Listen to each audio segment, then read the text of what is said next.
ก็ถ้าญาติโยมแต่เจ้าตุลุงก็มีปัญหาอันนี้ก็นึกว่าบ่ได้จัดได้ไงเนาะต้องขอโทษหลายท่านหน่อยที่ตุลุงเคยส่งไลน์เพิ่นไปเน็ตทั้งตุลุงนี่ก็ดีมเก่านะแต่ว่าไลน์ที่เน็ตที่มันออกไลน์ที่เฮาฟังก็เฉพาะกะหังงานหังเฮานี่นะหางานคืนของเฮาเนี่ยคืนวัดปักตั้งเจริญคืนดอยหน่อยนี่นะปลงนานดอกปลงนานอาคมเป็นเตะแปลงไว้ตุลุงการเข้ารายการปุ๊บตุลุงจะไปเข้าฟังโต๊ะเก่าเด้อเนาะลายมันบ่คืนเนี่ยมันกดก็บ่เด้งจะได้ไหนเนาะมันบ่เสริมกันนี่กะ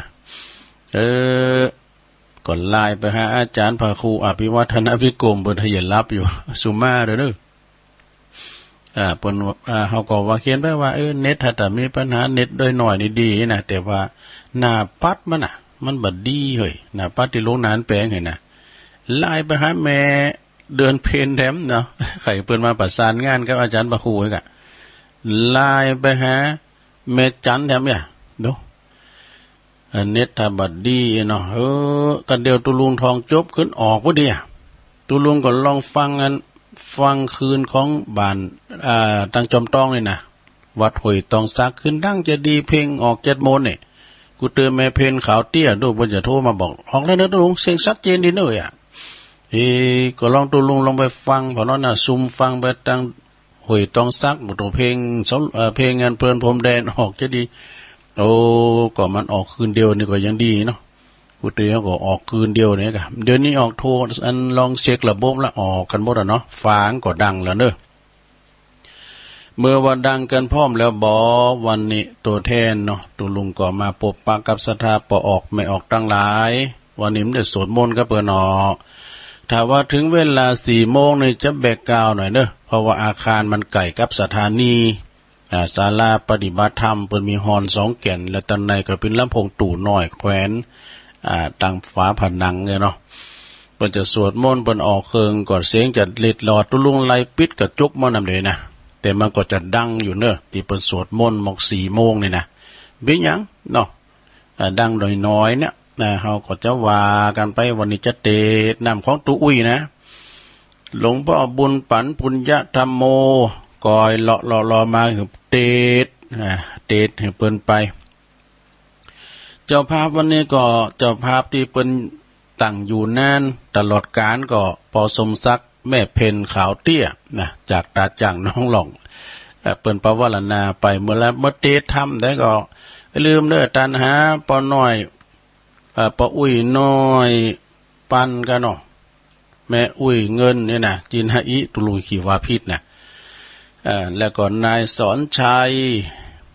ยกาวินประกอบตานำตันทำไปหาปอสอนชัยกาวินโตยเนาะบึกก็หยาดน้ำเนอแล้วก็พร้อมกันนั้นก็มีหลายเนอะมีหลายอยู่แต่ว่าเปิ้นนอนวัดก็มีนะอย่างแม่ครู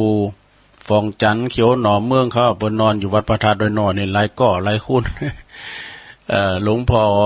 มานิดก็หอมบุญมาตวยไปหอมบุญเยอะหอมการตีดกะหอมบุญมาได้เอาสำนักมาหอมหอยกะ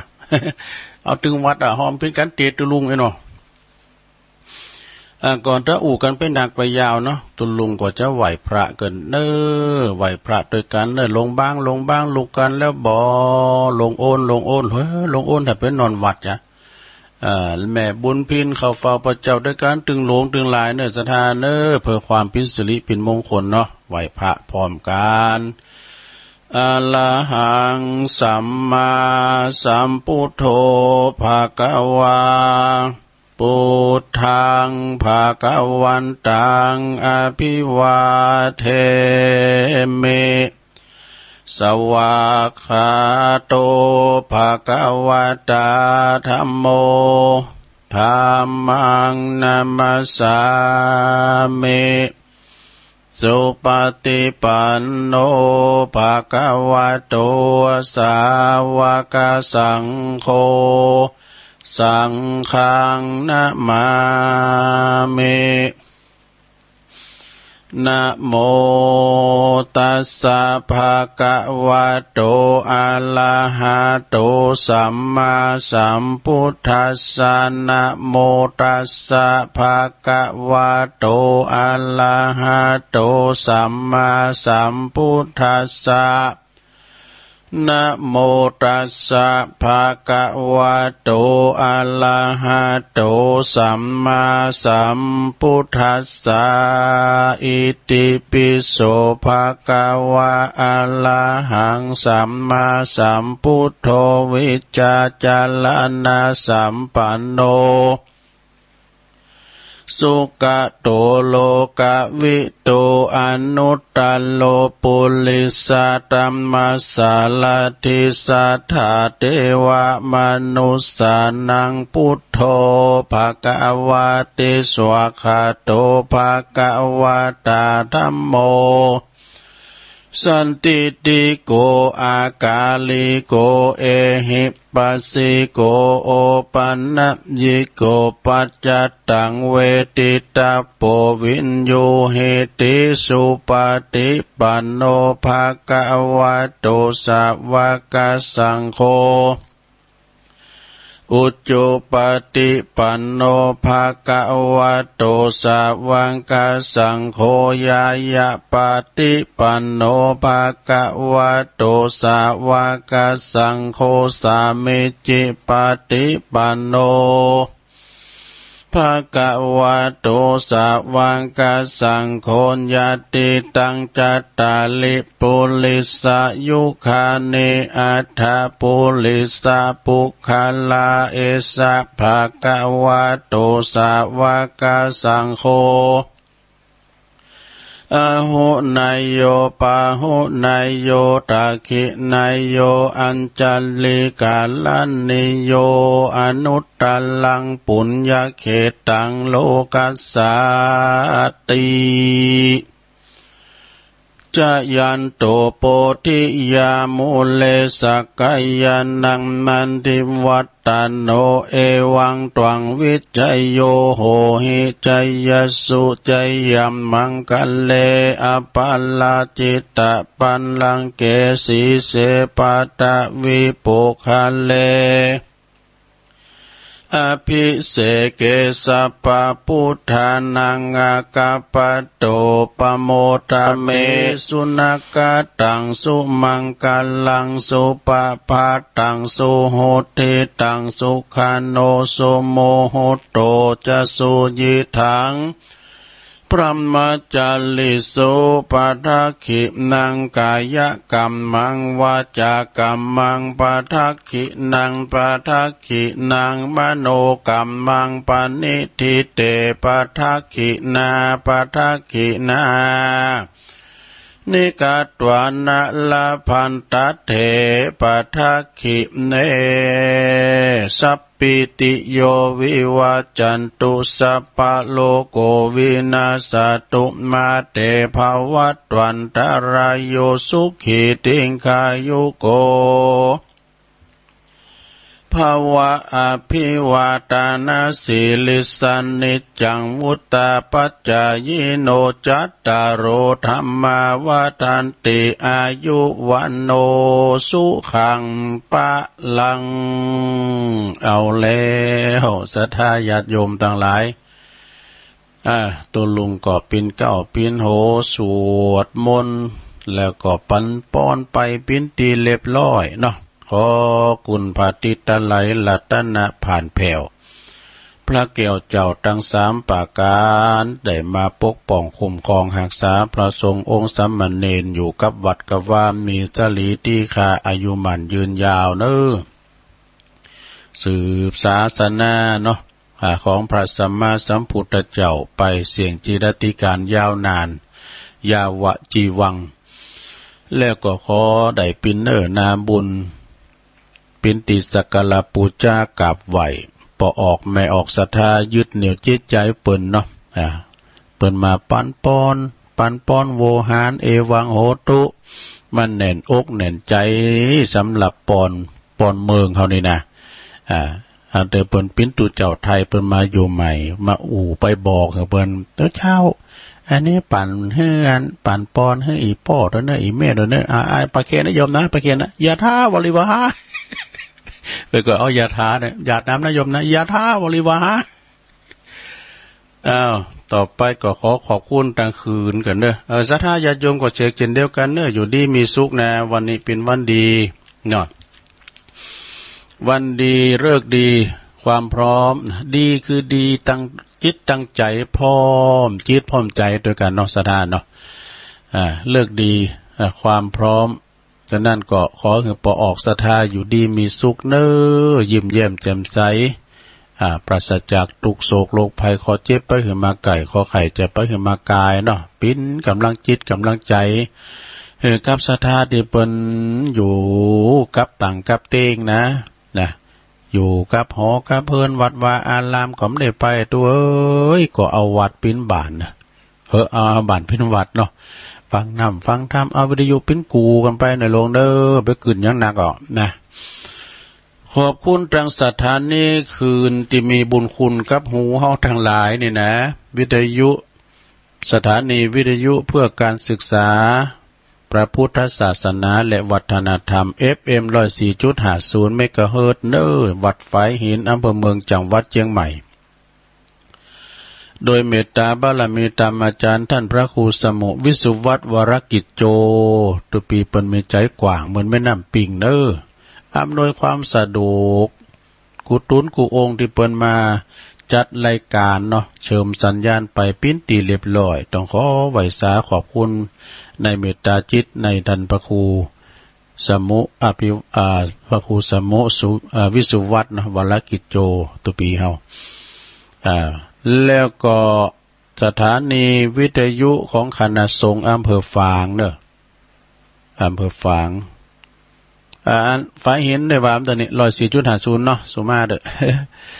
อสถานีวิทยุของคณะสงฆ์อำเภอฝางโดยเมตตาบารมีธรรมประเดชพระคุณหลวงปู่ท่านพระครูสุจิตานุรักษ์ด็อกเตอร์เจ้าคณะอำเภอฝางหลวงปู่ใหญ่เฮาเนาะคืน FM 100.25 เมกะเฮิรตซ์นี่ตั้งอยู่ณที่วัดพระบาทอุดมนำบ่อสวาสำนักวิปัสสนาเด้อโดยอาจารย์ดันตุปีเจริญโชติธรรมโมจากเจ้ารักษาการแทนเจ้าอาวาสวัดสันโค้งนะตุปีเปิ้นปิ้นตุลงแล้วนะแต่เปิ้นก็มละนะเชิญสัญญาณให้ปิ้นตีเรียบร้อยได้ยินกันโทรถึงกันเนาะ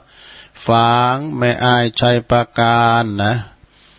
แม่อายก็โดยเมตตาบารมีธรรมอาจารย์หลวงปู่พระครูวิทานธรรมโสพลเจ้าคณะอำเภอแม่อายเจ้าวัดแม่อายหลงนะแล้วก็เมตตาบารมีธรรมหลวงพ่อท่านพระครูสติธรรมาภิรักษ์เจ้าคณะอำเภอชัยประการเจ้าวัดป่าไม้แดงเนี่ยวัดเปิ้นแต่ละวัดงามวัดต่างพี่น้องต่างเมืองฝางเนาะวัดใหญ่แต่วิหารเปิ้นก็งามนะวัดป่าไม้แดงนี่เนาะสถานเนาะแล้วก็สถานี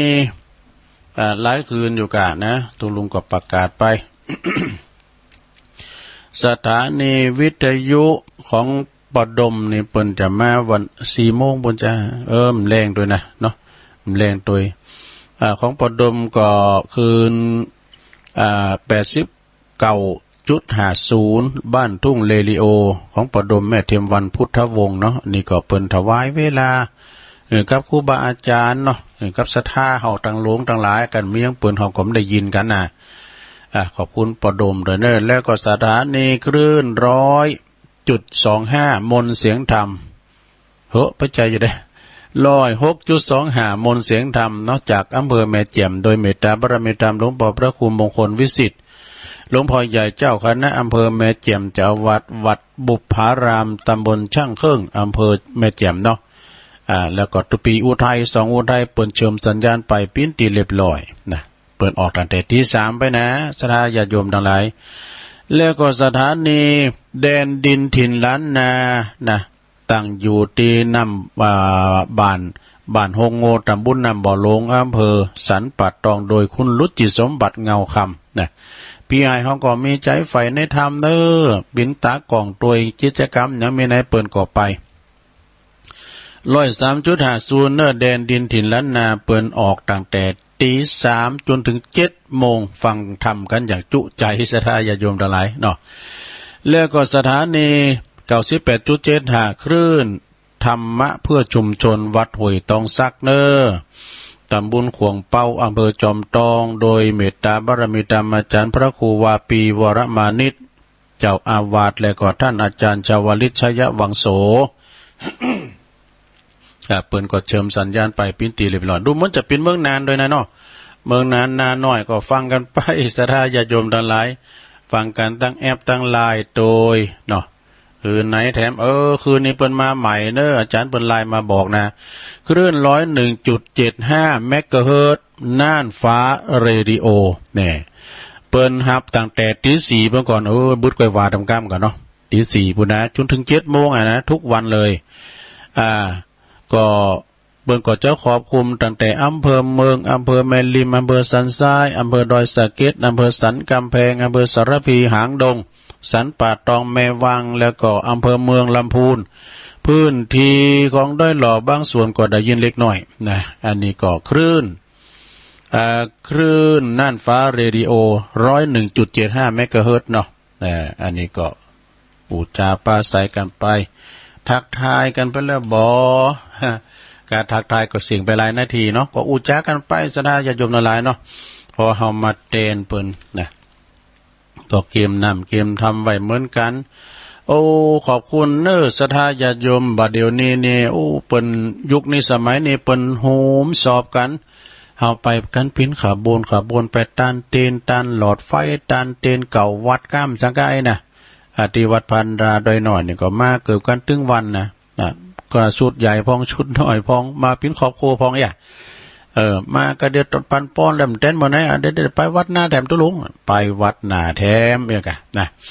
ก็ขอบคุณทางเมตตาบารมีธรรมอาจารย์ท่านพระครูวรธรรมนาถเนาะเจ้าอาวาสวัดน้องเฮงเปิ้นเป็นเก้าเป็นกันมาได้6 ปี7 ปีเลยนะเปิ้นว่านะเปิ้นก็ไปต้านเก่าวัดสายถ้ำเปิ้นก่อนหลายวันนั้นก็เมตตาบารมีธรรมอาจารย์พระครูอภิวัฒนวิกรมเปิ้นก็ไปต้านโดยรถปิ้นสินปิ้นสายอาจารย์พระครูเปิ้นไลน์มาหาตุลุงเจว่างก็อดีตตุลุงไปใจเยี่ยมคุณไข่หงยาก็เลยไม่ได้ไปโดยเปิ้นสกรรมเนาะการวางก็ถึงไปกุฏินะก็กลายไปดีวัดป่าหกฝารถป้อมมีติดจอดน้องผ่าเขาป่าหกฟ้าปดไปหล่องเคอกว้าวโหห่วยไปแพ้วปุ่นเหล่าเย้าไต่ก็นำเพอพระพดไปเนี่ยก็ตุงโป่งแพะโป่งเนี่ยนะได้สายธรรมของอาจารย์พระครูวรธรรมนาถอนุโมทนาบุญด้วยเนาะเปิ้นก็อันนี้ก็ในนามของหลายฝ่ายด้วยกันเนาะบ่ว่าจะเป็นกำนันก็ไปตัวอีกก็มีท่านนายกสุเมธชมพูศรี นายกเทศบาลตำบลสันติสุขเนาะปกำนันสุวิทย์ใจพลเนี่ยปกำนันสุวิทย์ใจพลนี่ก็เก้ยกันดี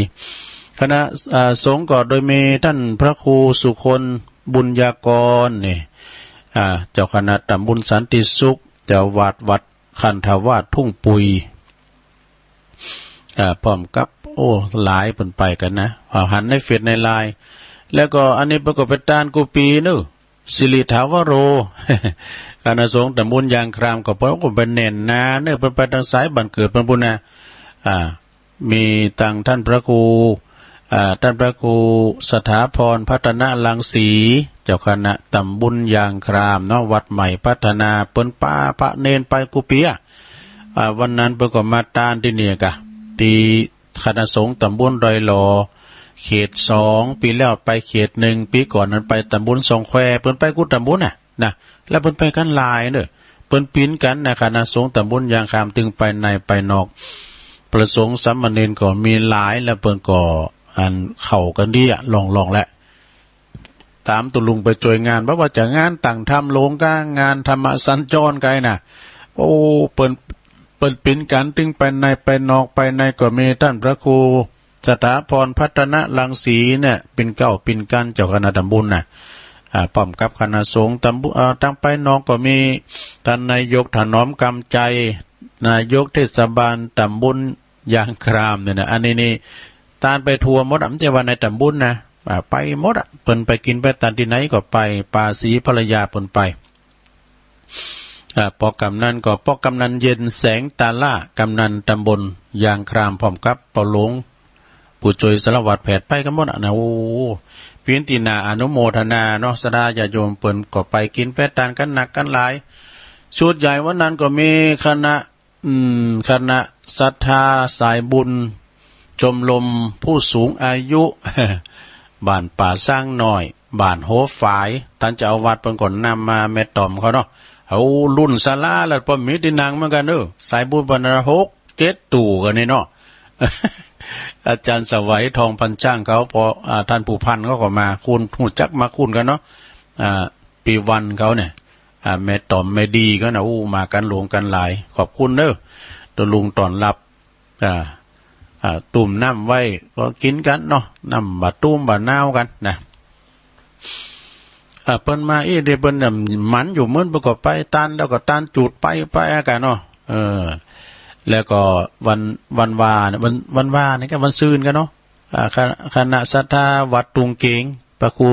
ไพจิตเขาตุปีเอสท่านบดิกาสาครเนี่ยบดิกาสาครเนี่ยเปิ้นมีซักเป็นหลานของหลวงพ่อวัดพระธาตุดอยน้อยตัวป้าศรัทธามาประหลวงเขาก็มากันหลายเหมือนกันศรัทธาเนาะ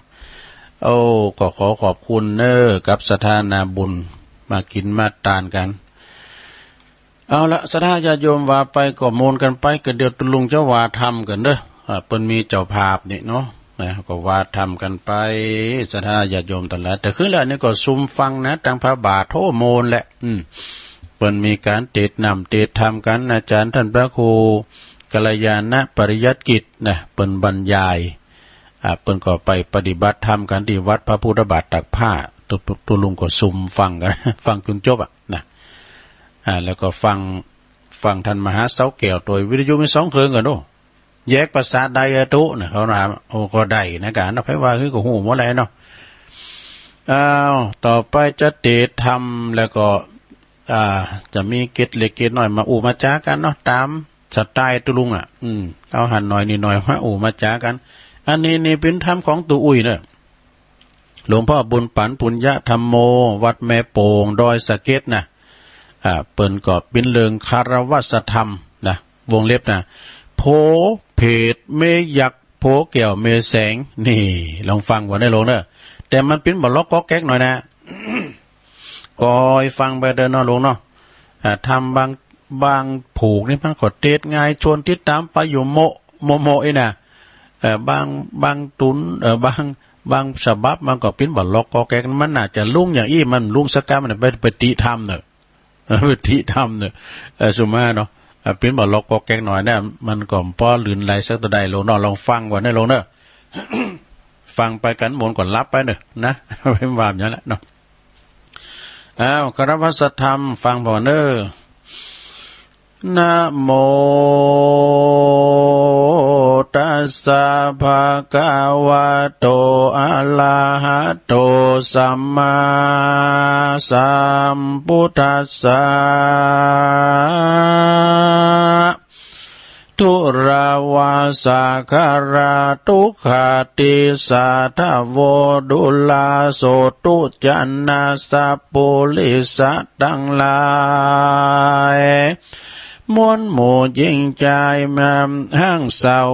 เบาน้อยแม่หอแม่เฮือนมาป้อบานนานน้อยมีใจไฟห้อยตั้งธรรมปะกันมาพร้อมพรำมาบ่ใดอภัยจำมีศรัทธานำเลื่อมใสแต่ตนมีศีลธรรมคำสอนมีคุณเหลือล้นนับถือแต่ตนกันมาเจนเหมาะเจนมอนปิตามอาตาขาบไว้วันตาใส่หัวใส่เก้าองค์พระปิ่นเก้าสัพปัญญูตนเป็นคู่แก่โลกดับทุกโศกสงสารเจ จี้บอกต่างสวรรค์จันฟ้าเฮือสัตว์โลกลายิ่งใจต่างอาบายหลีกเว้นศีลห้าเส้นรักษาจักนำมาไปสู่เจริญวัฒนาไปนาขาดสินขาดทำชีวิตตำจะอับจน บ่เป็นมงคลกับไผ่สักผู้ดังใดหูหันมาคนสมัยนี้พ่องบ่ท่องถามหา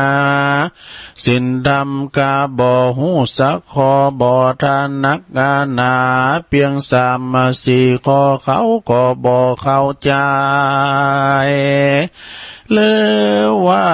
มีไผมาจี้บอกมาปอออกแม่ออกสัตตาบางพ้องก็มีปุตติปุตตาสองสามคนสี่คนเสียหาละลูกเต้า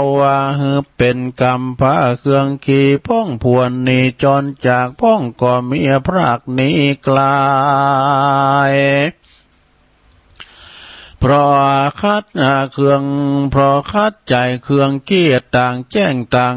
ด่าแจ้งเดือดงนงานห่อเฮือนจานบ้านก็มาแต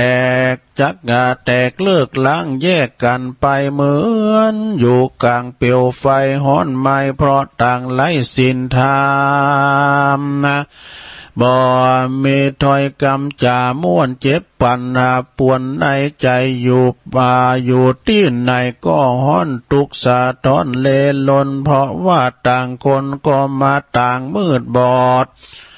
บ่หูฮอดกองทำมาประจำจิตใจมัวลงไหลไปนอกตูเจ้าเทศบอกเขาก็บ่สนใจอยู่เฮินทรงไทยหลังใหญ่แปลงตึกใหม่ราคาหลายแสนเงินบ่ขาดแคลนเหลือใจก็หาความสุขบ่ได้เพราะผัวเมียไร้ศีลธรรมผัวเพศเมียยักษ์หลายกาดนานำเขาของเงินคำชิบหายใจเสียงหายเหลือคนทุกบ่ใจป่อเลี้ยงอยู่ตูบน้อยมุงคาเขามีธรรมะและจักอุจาสามีภรรยาฮักกันกุ้มเท่ามีลูกเต่าก็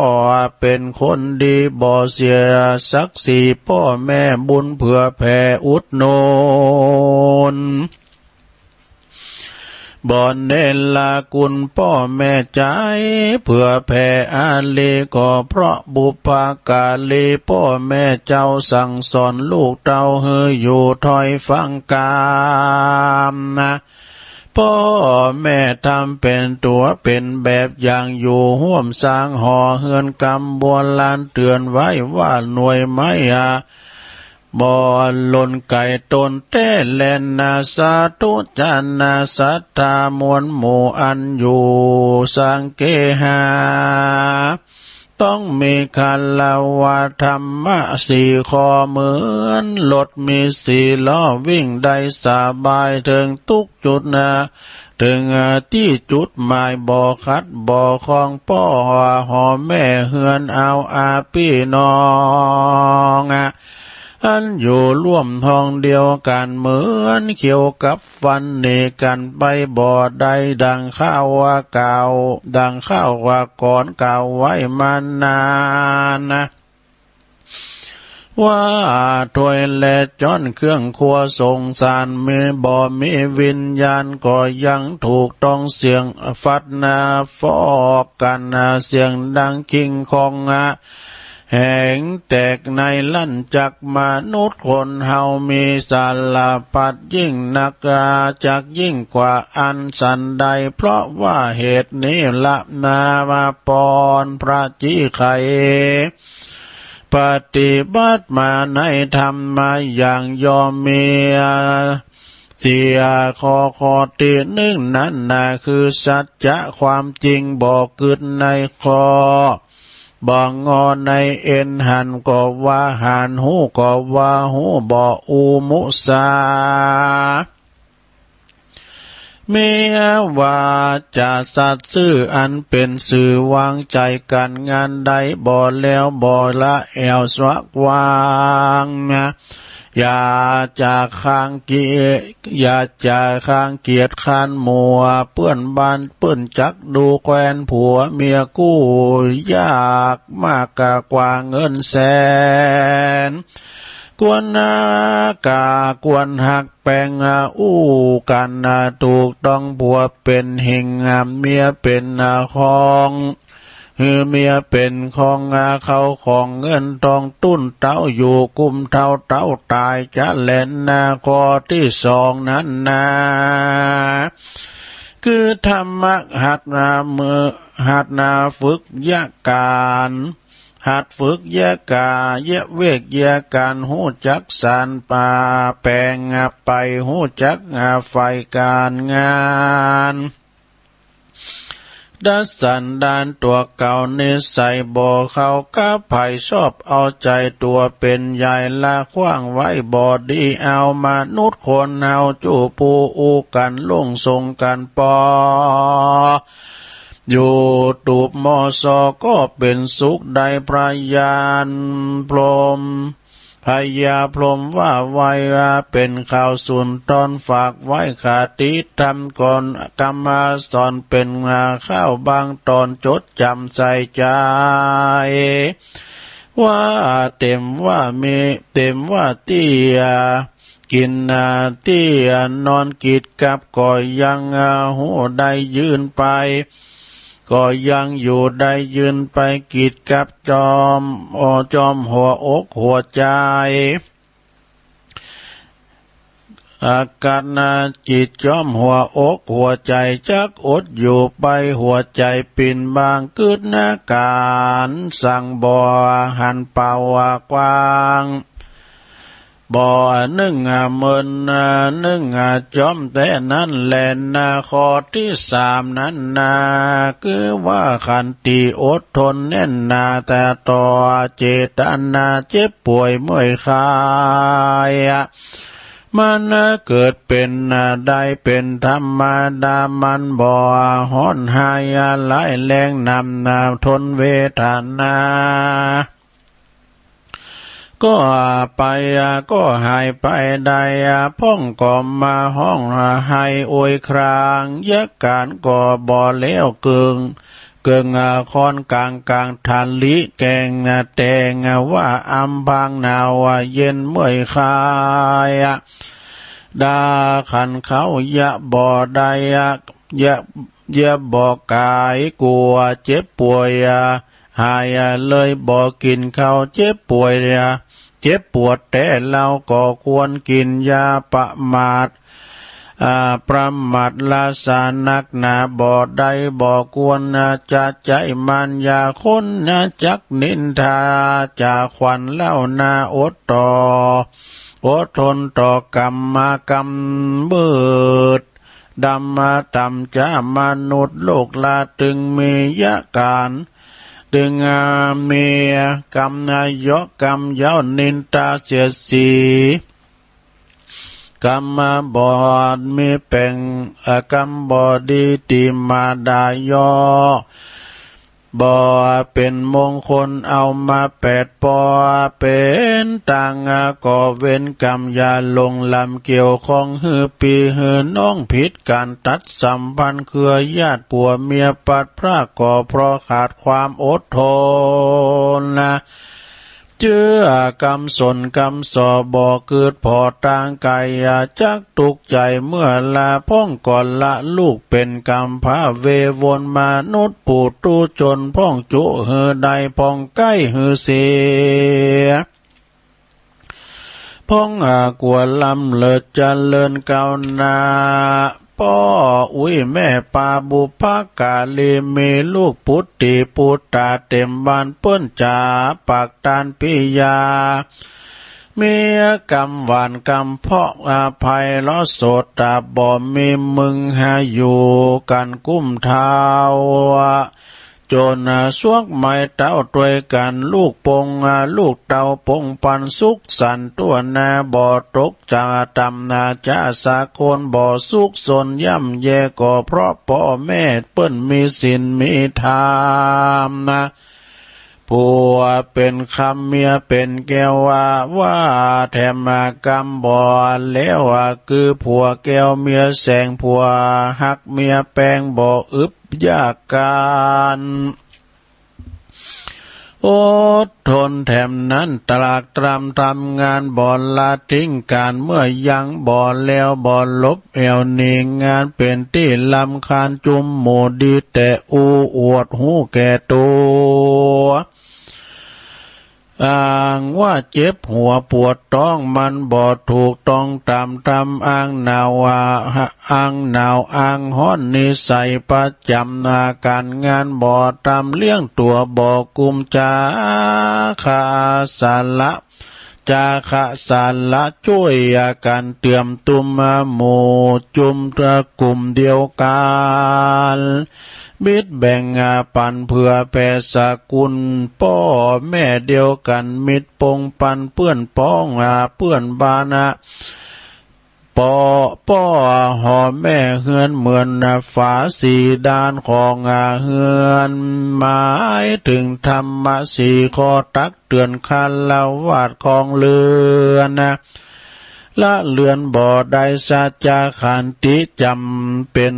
มีจำเป็นมีไว้ธรรมะจาคะบ่ละได้ยิ่งใจสุขบานเตื้องตาวลูกเต้าหลวงลายอยู่สุขสำบายต่อเต้ากลุ่มเท่าเพราะฟังทำคำสอนของพระพุทธเจ้าได้บอกเล่าเทศนาก็มีด้วยประการดังกล่าวมานี้แลนะนิทิตังกิยาอันกล่าวยังธรรมเทศนาคารวาสของเรือนก็บางโกมสมเรสเด็จแล้วเท่านี้ก่อนแลสาธุสาธุสาธุเอาดึงบอกแล้วหลวงเอ้ยมันปิ้นบ่ล็อกกอกแกกพองอีนะความจริงเปิ้นก็เขียนตัวจัดใหญ่แหละตัวลุงมันจบสูงลำไปจ้าปลายเป้าไปตานหมดก็ไม่ยิ่มลุงนี้ก็มาขึ้นลุงเลยนะวันนี้ถ้ามันบอมตึกเนี่ยมาไล่โผล่นะมาไล่รถโผล่น่ะเน็ตโอ้อยู่เรือนพังยังดีไม่มีทุกข์เปิดเขียนต่อนะตัวอุ้ยเขานะเปิดจะเขียนใต้ธรรมเปิดว่าอยู่เรือนพังยังดีไม่มีทุกข์ดีกว่าทุกข์หลายเท่าไม่เศร้าหมองจนยังดีมีศีลธรรมค้ำประคองดีกว่าปองทุจริตคิดร่ำรวยนี่อันนี้นะขอบคุณเด้อตัวอุ้ยเขาเด้อเปิดยังเขียนทำกรรมเลยว่าออกอากาศสถานีวิทยุ20สคโอ้สาวสิงหา58อ่ะดู58เปิ้นเต็ดออกอากาศนะตัวอุ้ยดอยสุเตียบเท่านี้นะผัวแก้วเมียแสงผัวแปงเมียฮักบ่ใจผัวยักเมียมานเหมือนไอ้จงกับพี่แจมไอ้จงกับพี่แจม จอจันแม่ได้กี่ตัวลองว่าบ่เนาะไอ้จงเป็นลูกใจปู่แจงเกิดเมื่อวันจันทร์เดือน7ปีจอ ได้กี่จอล่ะลุงการแพ้ได้นี่เอาได้กี่รางวัลเช้าบ้านเดิมไอ้จงอยู่หนองจอกแต่ย้ายมาอยู่บางจากเดิมไอ้จงเป็นจ่าเงินเดือนบ่พอจ่ายไอ้จงก็เลยลาออกจากจ่ามาจับจักรจันขายคือเจ๊กเจียง อันนี้มันอยู่ในโหดูมันต้องจดเจ๊กเจียงกินยาจีนเจ๊กเจียงก็เอาจักรจันไอ้จงมาเข้ายาจีนกินแล้วพลังแจ๋วปอเนาะมาว่าอีนี่ติดทำติดน้ำติดทำโจไปขอบคุณเจ้าภาพแม่เพนขาวเตี้ยนะแล้วก็มีหลายทันอยู่ย้ำได้อ่านและจือตัวเรานอสธาเนาะเดี๋ยวก่อนใจเย็นๆก่อนนอสธาเนาะวันนี้ก็ได้มาปบมาปะกันนะสธา ก็ยังมีแถมอยู่วันนี้มีข่าวบริการหลายอยู่เหมือนกันเปิ้นฝากข่าวประกาศประชาสัมพันธ์มาก็อดเอานะ ก็เดี๋ยวก่อนสถาเปิ้นก็ถึงไลน์มาบอกตุลุงก็เกมทาวันนี้วันนี้เรียมได้ออกให้ก้าไอ้เนาะปิ้นวันไลน์มันทรยศเท่านี้กองตุลุงทองจบเนี่ยเสียงเพลงออกบ่เดียมันไลน์มันที่ลงนานแปลงกูตื้อเฮาเปิดเด้งอินเทอร์เน็ตแล้วเนาะเฮาเข้าไปฟังที่ลงนานแปลงเหรอดังจะเดียวันนี้มันบัดดังเอาไลน์ผู้นี่โอ้จะได้หนิมได้ออกกันน่ะเตียวเข้าเตียวออกเตียวเข้าได้ออกนะไลน์ไปหาอาจารย์เพิ่นก็รับอยู่กับหมู่ ไลน์ไปหาแม่จันเลื่อนไซไลน์ไปหาแม่เดือนเพ็ญเขารอสักกรรมก็น้อยละ แล้วออกพอดีนะฉะนั้นสดาญาโยมเดี๋ยวขอประกาศนี้ก่อนเนาะ รายชื่อเจ้าภาพไปก่อนแล้วก็โอ้บางเจ้าภาพ เพิ่นก่อนนอนวัดนอนวาเด้เพิ่นก่อนนอนวัดนอนวาก็เดี๋ยว4 โมงก่อนจะได้ยินเสียงสวดมนต์แล้วว่านี่ก็เมตตาบารมีธรรมอาจารย์ท่านพระหลวงพ่อมานิษฐาวโรยอดชมพูพร้อมกับคณะของเปิ้นเนาะเปิ้นก็เอารถมาหับตุลุงเขาก็ไปเยี่ยมคุณไข่ที่เปิ้นอยู่ห้องยาเนาะที่เวงน้องหล่องแม่ปราณีสุดที่น่านหรือว่าแม่ปราณีตุนพึ่งเปิ้นก็เจ็บไข้บ่สบายเนาะอัมปาดก็กับพายุพยาธิก็นอนอยู่บนเตียงห้องโลมก็ไปหันเปิ้นก็ลุกมาก็ไม่ได้นอนเนี่ยนะแต่เปิ้นก็ไหวเปิ้นให้เฮ้ย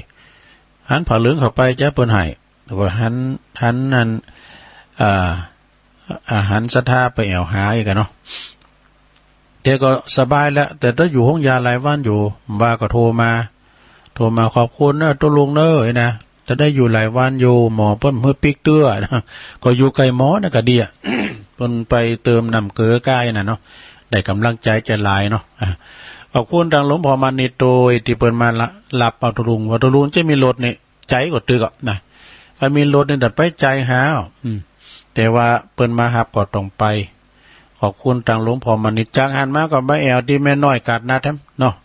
แม่น้อยอัน ผู้นาดอนโลงนะ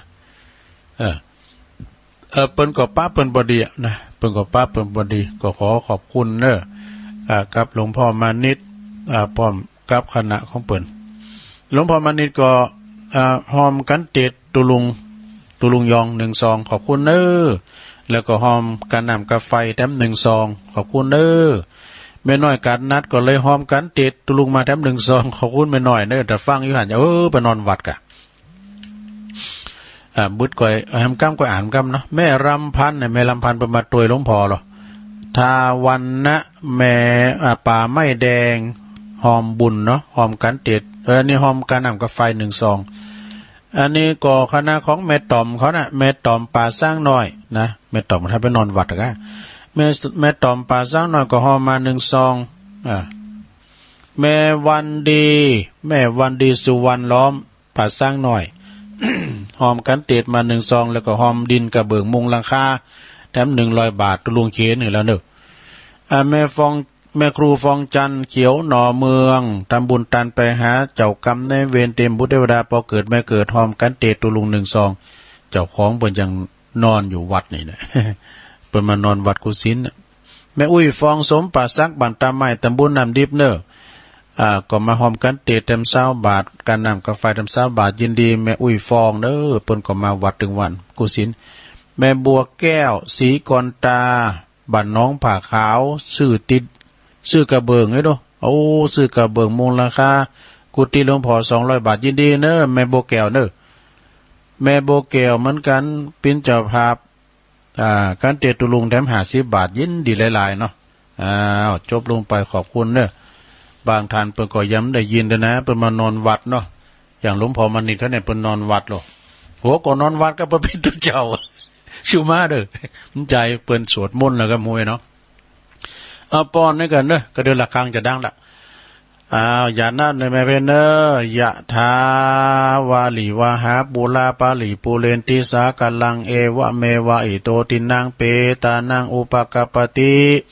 อิสิตังปาติตังตุมหังคิปะเมวัสมิจตุสเปปูเรนตุสังกปาจันโทปนาละโสยะถามณีโจติละโสยะถาสัพพิติโยวิวัจจันตุสัพพะโลโกวินาสตุมาเตภวัตวันตาลายโยสุขีติคายุโกภวะอภิวาตานาสีลิสนิจังวุธาปจายโนจัตตารโอธรรมาวัตันติอายุวันโนสุขังปะลังเอาแล้วขอบคุณขอบคุณกุเสงกุสาย ที่เปิ้นได้มาทำบุญทำกุศลกันขอบุญกุศลปกปักรักษาอยู่ดีมีสุขมีอายุมันควันยืนมีโจกมีใจกันหิมากล้าขึ้นอยู่ก็เหือมีใจไปทางใดก็ขอเหือมีโจกมีลาภได้ผ่าแป้ขาเซึกศัตรูหมู่ม่านทั้งหลายเนาะหิปันมาหาปันใดไปทางใดก็ตามไปเนื้อไปไต่ไปไก่ไปไกลนะก็ขอเหือเดินทางแข็งขาดปลอดภัยทุกตารางกิโลเมตรของการเดินทางเอาละสนาญาติโยมเอานิมาวาแทมกรรมหนึ่งก่อน เอานิมาวามงคลชีวิตนี่มงคลชีวิตระฆังดังแล้วระฆังยกที่หนึ่งดังขึ้นพี่เลี้ยงลงเน้นขึ้นไปตีหลักกังละได้ยินเสียงแบกกาวหน่อยนะเปิ้นจะสวดมนต์อาคารมันไก่กันนะลงพี่ยังเนาะประโยชน์ของสมาธิมี12อย่างมีเฮาเมื่อที่ไหนก็ตั้งสตินะโยมนะตั้งสมาธิการเฮามีสมาธิดีนะก็จะทำการทำงานอย่างก็โดยบักขัดของมองใจอย่างซักอย่างตั้งสติตั้งสมาธิมีสติอยู่ตลอดเวลาสมาธิคือความตั้งมั่นเนาะประโยชน์ของสมาธิมี12อย่างมีอะไรบ้างนะอันนี้ของสมลจตสุมาลีใจตา เปิ้นสูงมาเนาะหนึ่งทำให้รับสบายคลายกังวลเฮามีศัตรูเนี่ยเฮารับก็สบายอย่างตุลุงเนี่ยเติมพิษตูชักเตอร์นอนที่กระต๊อบที่กุฏิน้อยนะเปิดตูเบนแตงเพราะว่าไฟมันส่องเข้ามาไฟมันส่องเข้ามาและลมมันได้ระบายมันลาบสบายอันแต่ขึ้นแล้วนี่นอนจูเก่ากลางเนี่ยโกรับลืมตื่นตื่นนั้นมาตีหนึ่งซะนะตีหนึ่งก็ลุกมานะมันรับลืมตื่นกันรับต่อก็จะยาวไปกันเนาะทำให้หลับสบายคลายกังวลมีกังวลยังสักอย่างปริโภคยังสักอย่างด้วยซะนะการเขามีสมาธิดีนะสองกำจัดโรคภัยไข้เจ็บนี่ตั้งสติเจ็บก็ว่าเจ็บเนาะปวดเนาะตั้งสมาธิกำจัดโรคภัยไข้เจ็บได้นะเนาะสถานเนาะข้อที่สามทำให้สมองและปัญญาดีนี่พัฒนาสมองนะอันเพื่อจะสมาธิกันเนาะอันเพื่อจะไปรับตาภาวนากันได้ไหนที่วัดที่ว่าเปิ้นไปรับตาภาวนาพอโตเก่าอาจารย์วรรณชัยบอกว่ามองโตเก่าพอลมหายใจโตเก่านะพอลมหายใจโตเก่านะลงหายใจเข้าลึกๆปว่าพูดผ่อนออกมาก็โทหรือว่ายุบเนาะพองเนาะอันเดียวก็เดี๋ยวได้ยินนะกะที่นี่เปิ้นจะเอาวันศีลดอกวันศีลแล้วก็หลังวันศีลอย่างเงี้ยเปิ้นชั่วโมงปลายกันการสวดมนต์มันเป็นชั่วโมงบนแล้วนี่แล้วก็การมาเดินจงกรมแดม15 นาทีถ้าว่าแล้วก็มานั่งแดม15 นาทีเนาะถ้าว่าตุลุงนี่ไข่สุดสักเตอเพราะว่าการหาโมงตุลุงก็ต้องลุงไปหนึ่งเข่านี้ ต่อมันเต้นเหมือนขายเนาะแต่ก็เดียวก็จบทั้งตุลุงก็ไปอุ่นเขายินอันนี้อุ่นเขายินอุ่นเขาพอดนะวันนี้นะเพราะว่าวันศีลดูว่าวันศีลก็เอาเขาพอดเสียได้เข่าเนาะ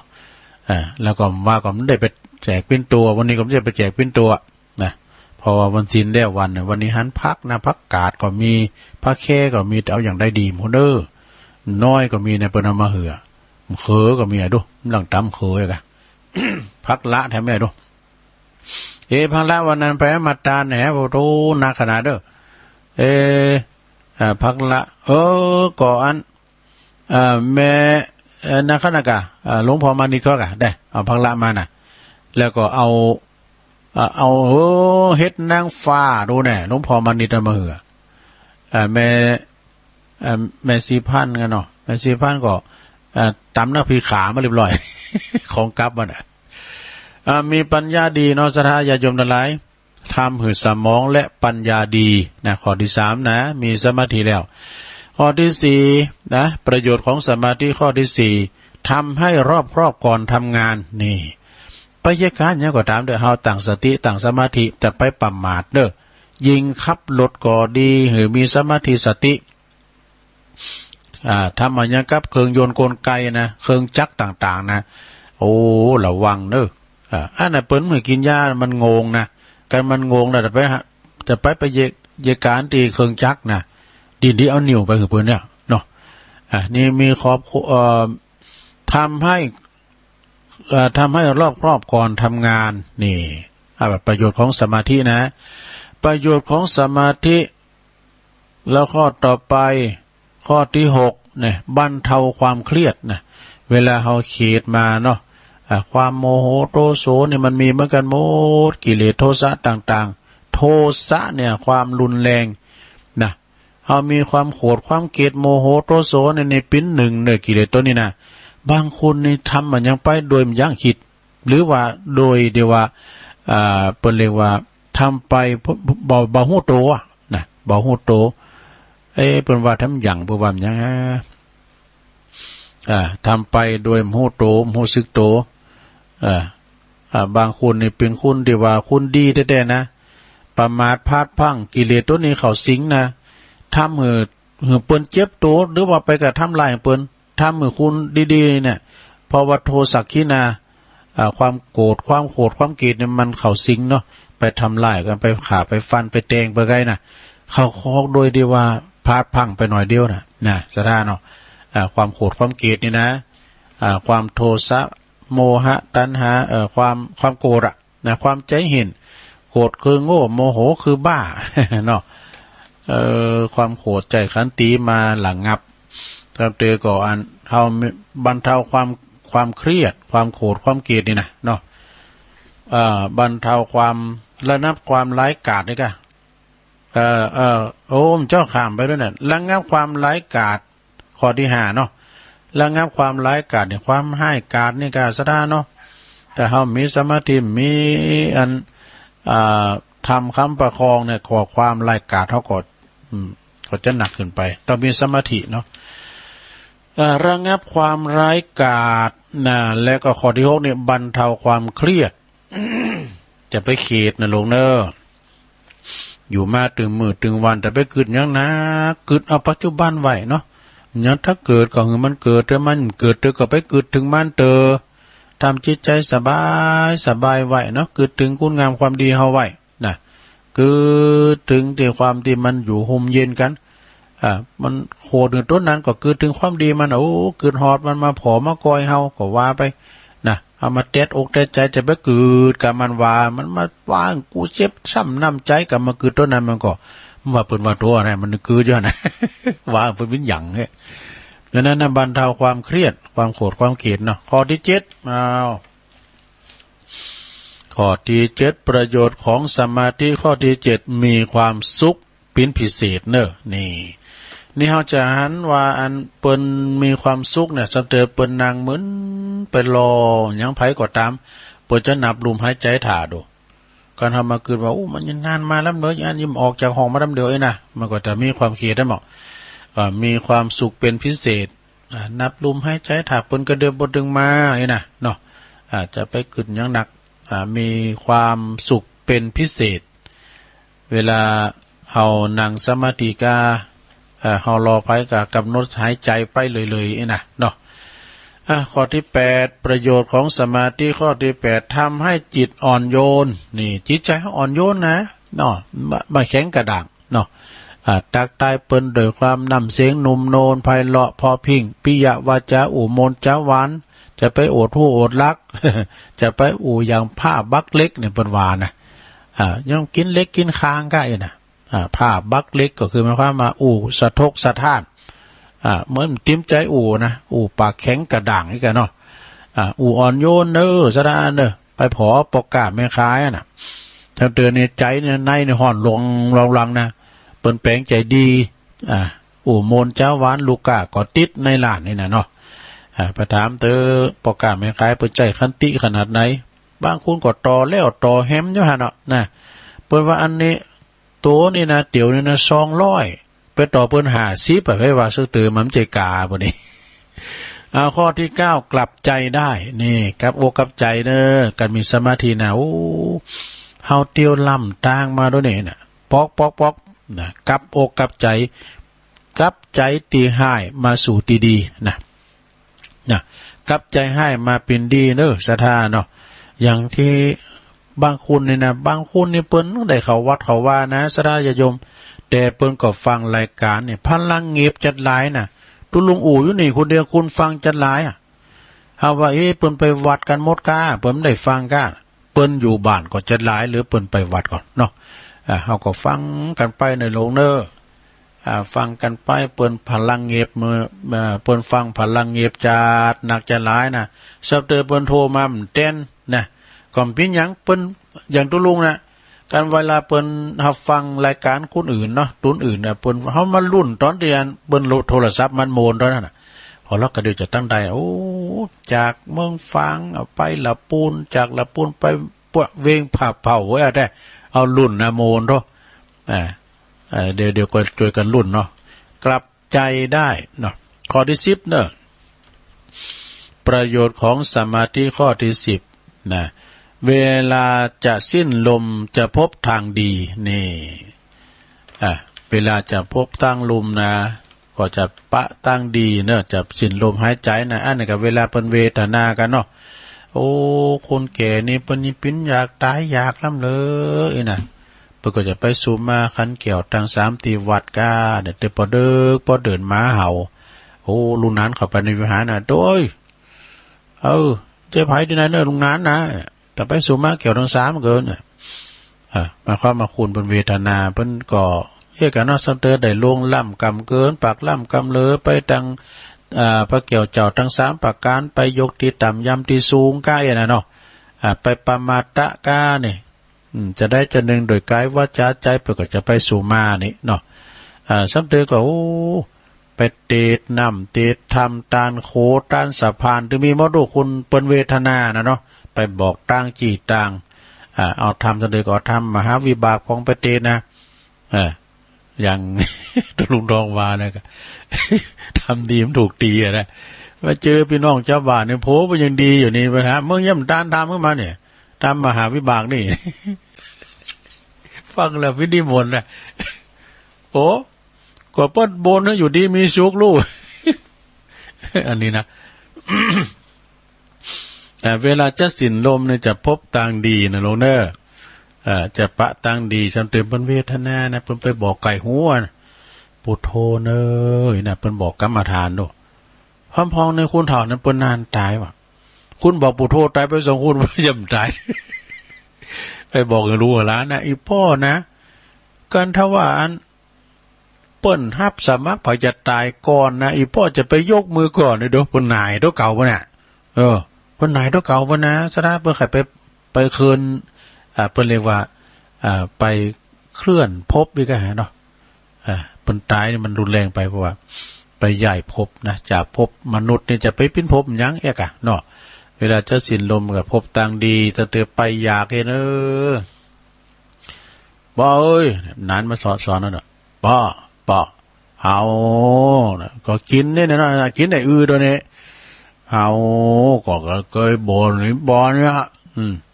ปวดมาได้เป็น3 ปี4แรงว่าเกิดพอกะเกิดผ่าเรืองเข้ากับบ่ได้ยินเหรอบ่สอนพ่อมันบวชมาได้6 พรรษาบ่สายผ่าเรืองบ่ก็หันล่ะเมื่อคืนย้อนหนักเกิดถึงบุญกินบุญตานบ่ปุถโธเนอนั้นนาปันไตนั้น นานเอาเลยนานก็ได้ซ้อนมันเป็นอย่างเวลาตายไปแล้วก็พิษกันเนาะเนาะต้องลงกันดีๆเนาะเมื่อพบตังดีเนาะข้อ41เจริญวาสนาบารมีเนอะจะได้ใช่ไหมเนี่ยได้ยินเสียงแบกกาวเป็นสวดมนต์แล้วลงเอ้ยตังนอกปุ่นนะเจริญวาสนาบารมีนะคุณเฮานี่นะเปิ้นกินเปิ้นตาหน้าพอล่อราศีเปิ้นขืนนะซะนะฮะพอต่ออย่างว่าเปิ้นโขดมันเกลียดไงนะเปิ้นมีอารมณ์ดีมีกิเลสมีโทสะยิ้มอยู่ซุยๆไปพอเด้อตุเจ้าบอกครูบาอาจารย์ได้พอต้นหน้ามดตาใสพอในซิมสีอย่างนั้นสีอย่างหนุ่มสีอย่างหนุ่มแล้วมีโขดมีเกศในปรนาดำติ๊กอย่างตุลุงเนี่ยกันเหลือเป้าบุญจีนเนี่ยมันเป็นที่พอดีกว่าเนาะยิ้มแย้มแจ่มใสนะมีบารมีนะพอเราราศีป่ะนะตุจำว่าคุณบานก็ตามเถอะเนาะถ้าพอเราคุณทำงานคุณเล่งโง่เล่งควายคุณเยให้ใส่หน้านะแล้วก็กับคุณจะเปิดเป็นครูบาอาจารย์ใกล้นะเป็นตำรวจเป็นทหารนะผิวพรรณวันนะเป็นงามนะสระก็ผมไม่ได้ออกแดดนี้จะได้บุกดินสินโตของเขานี่หน้าดำหน้าแดงเนี่ยมันเป็นยี่ดูสระเนาะคุณฮาในบุญบารมีวาสนานี่มันแบบเหมือนกันเนาะเป็นว่าเจริญวาสนาบารมีไปนะแล้วก็ข้อ12สุดท้ายไปเลยไปประโยชน์ของสมาธินะ12อย่าง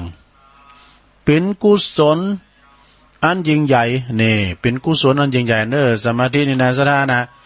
เป็นสมาธิกุศลอันยิ่งใหญ่ไพศาลแท้ๆแล้วนะฉะนั้นอันนี้ก็เอามาเสนอแนะกับสดาญาติโยมทั้งหลายเนอะ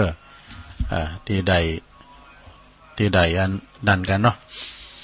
มีกรรมบทแผ่เมตตาเป็นคำกลอนบนสูงมากนี่นะสถานเนอะจะลองพอนะอันนี้ไผก็ได้ก็อันนี้ตุลุงจะได้ในพอหนังสือนี่นะบทแผ่เมตตาบทแผ่เมตตามันก็มีหลายอย่างนะสถานเนาะมีหลายอย่างหลายประการด้วยกันเป็นหนังสือที่เรามีพระคาถาเงินล้านบนนั้นนะสถานคาถาจินนาบัญชรก็มีหลายอย่างคำแผ่เมตตาอย่างคำเมืองคำไทยที่เป็นแผ่กันนี่ก็สัพเพสัตตาสัตว์ทั้งหลายที่เป็นเพื่อนทุกข์เกิดแก่เจ็บตายด้วยกันทั้งหมดทั้งสิ้นเนี่ยอันนี้มันเป็นคำไทยหรอเวลาโหนตุจงเป็นสุขเถิดอย่าได้มีเวรแก่กันและกันเลยพยาปัจจาโหนตุจงเป็นสุขเถิดอย่าได้เบียดเบียนซึ่งกันและกันเลยหลงใดหลงอ้นใดอานิคาโหนตุจงเป็นสุขเถิดอย่าได้มีความทุกข์กายทุกข์ใจเลยสุขีอัตตานังปริหารันตุจงมีความสุขกายสุขใจรักษาตนให้พ้นจากทุกข์ภัยทั้งสิ้นเถิดนะแผ่เมตตากับตัวเองก็มีอาหารสุขิโตโหเมขอให้ข้าพเจ้ามีความสุขหลงนิทุกโขโหเมปราศจากความทุกข์อเวโรโหเมนะปราศจากเวรมีเวรมีกรรมอย่างกับภัยเนสดาเนพยาปัจโจโหเมปราศจากอุปสรรคอันตรายทั้งปวงอานิคาโหเมปราศจากความทุกข์กายทุกข์ใจสุขีอัตตานังปริหารามิมีความสุขกายสุขใจรักษาตนให้พ้นจากทุกภัยทั้งสิ้นเถิดนี่นะอันนี้มันเป็นกรรมมันนี่หลงเนาะมันเป็นกรรมไทยอันนี้ก็เป็นกรรมไทยเป็นคำกรนะแม่ลองว่าบอกว่าไม่ลงใดบทแผ่เมตตาเนี่ยข้าพเจ้าขอตั้งจิตอุทิศผลบุญกุศลแผ่ไปให้ไพศาลถึงบิดามารดาครูอาจารย์ทางลูกหลานญาติมิตรสนิทกันนี่คนเคยรักเคยชังแต่ครั้งไหนขอให้ได้ในกุศลผลของฉันทั้งเจ้ากรรมนายเวรและเทวันขอให้ท่านได้กุศลผลนี้เถิดหลงใดสัพพสัตว์ ทั่วหน้าสรรพสัตว์ทุกทั่วหน้าเทพารักษ์จงประจักษ์ในกุศลผลนี้หนาขอให้ท่านประสบสุขทุกเวลาสมดังข้าอุทิศให้ด้วยใจเทินเนี่ยเนาะสาธุสาธุสาธุอันนี้มีหนังสือประวัติเนาะหนังสือประวัติหรือว่าหนังสืออนุสรณ์ในงานพระราชทานเพลิงศพของอาจารย์ท่านพระครูประพัฒน์สารโสพลนะอาจารย์ศรีไทยประภัสโลอดีตเจ้าวัดหลังถ้ำตำบลสองแควเนาะ อันนี้ก็เอามาเสนอในกับศรัทธาได้ฟังกันเนาะเป็นคำสั่งคำสอนศรัทธาญาติโยมทั้งหลายก็เอามาอุปจากันไปเอาละตอนนี้ไปก็จะได้ประกาศข่าวสารงานบุญให้หน่อยนี่กันเนอะโยมเนอะเวลาก็โวยเหมือนกันนะศรัทธากันไปก็โมนกันไปเอาอันนี้ก่อนเนาะวันนี้25นะโยมเนอะ25กรกฎาเนี่ยนะพุกมือเนี่ยกะ2563กลุ่มอาสา KUA ขัวสะพานบุญและก็วิทยุคลื่นสีขาวพร้อมกับผู้ใจบุญต่างหลายเนอะเพิ่นจะเดินทางไปถวายต้านเตียนเก่าวัดที่อำเภอเวียงแหงจังหวัดเชียงใหม่เนอะเพิ่นจะบริจาคข้าวสารอาหารแห้งให้กับผู้ป่วยติดเตียงและก็ผู้พิการผู้ยากไร้23หมู่บ้านด้วยกันนะ200ครอบครัวซะนะวันที่25เนอะเฮาก็จะออกเดินทางกันออกจากตั้งแต่ตี4ล้อหมุนเนอะซะนะเนอะจุดนัดพบกันก็ที่ปั๊มน้ำมันปตท.อำเภอแม่ริมนะแล้วเราจะได้ไปถวายเต้นในเวลา9 โมงครึ่งพร้อมกัน7 วัดพร้อมกัน7 วัดจุดเดียวนะจุดเดียวเนอะณที่วัดกองลมเนี่ยวัดกองลมปุ่นก็มีได้ตังฮอดก็มีนะกองลมที่วัดกองลมแล้วก็เดินทางไปถวายวัดที่8ก็คือวัดปากายอนแล้วก็วัดที่9ก็คือวัดฟ้าเวียงอินนะฟ้าเวียงอินนะเปิ้นถ่ายมาก็จะหันจะถี่แล้ววัดฟ้าเวียงอินนี่นะติดพุ่นติดกับชายแดนไทยพม่าพุ่นนะช่องลักแต่งพุ่นนะซะนะฉะนั้นก็ขอเล่นเจิญเนาะศรัทธาญาติโยมทั้งหลายพอจะไปรวมประชาชนทั้งหลายเดินทางไปสร้างบุญบารมีโดยการเนอะแจ้งได้กลุ่มคณะที่จะไปร่วมเดินทางรวมกันวันที่25เนอะพระครูอภิวัฒนวิกรมนะแจ้งไปได้0998366322วัดปากตั้งเจริญเดี๋ยวนี้เปิ้นรวมแล้ว40 กว่ากันล่ะถ้าถึง50อยู่เนอะโยมเนอะ50กว่า500แล้วนะไปกะไปแอวธรรมชาติเนอะนะซะนะไปพอแล้วไปเข้าสู่ธรรมชาติโปโตวัดวาอารามเปิ้นตะปูนพี่น้องไตเปงหลงนะใหญ่หน่อยๆสักก้ามหน่อยเปงหลงนะพี่น้องไตไม้สุงคาโปโตหลายแหละตุลุงเคยไปแอวละไปสัมผัสไปพอวิวัฒนกรรมไปพอวิถีชีวิตของเปิ้นพระจะไปซื้อซีดีเถินกะอำใจอันโถนเอาแคปปะเลอะนะพี่น้องไตเปิ้นออกมาขายแล้วนะไปกินไปตามในการวันที่25เนอะโยมเด้อ4 โมงก็รอหมุนนะต่อไปก็วันที่25เนอะซะนะเนอะโอ้อันนี้ไกลอยู่เนาะตุลาพุ่นน่ะเดี๋ยวก็ว่าอันนี้ขอประกาศข่าวสารงานบุญนะงานธรรมสัญจรในวันที่4 สิงหาคมนะ4 สิงหาคม2563ธรรมสัญจรของคณะสงฆ์ตำบลดอยหล่อเขต1เนอะเขต2กะเขต2ในที่วัดดอนจืนเนอะวัดดอนจืนก็ตำบลดอยหล่อเนี่ยนะโดยท่านพระครูปิยกิจปรีชาเจ้าคณะตำบลดอยหล่อเขต2ณที่วัดดอนจืนก็ท่านพระครูมานัสสุทธิกรอาจารย์สังวานสุทธามานโสเจ้าอาวาสเนาะ พร้อมด้วยคณะสงฆ์ตึงได้รอเขต1เขต2เปิ้นจะมารวมกันก็ได้นะในวันที่4สิงหาเนก็เวลาตอนบ่าย2นะได้รับความเมตตาอันยิ่งใหญ่ในองค์เดชพระเดชพระคุณท่านเจ้าคุณพระเทพรัตนนายกเจ้าคณะจังหวัดละปูนวัดประทาเจ้าหริพุนใจวรมหาวิหารนะฮะเปิ้นจะได้เป็นองค์เดชเนอะอันนี้ก็ถึง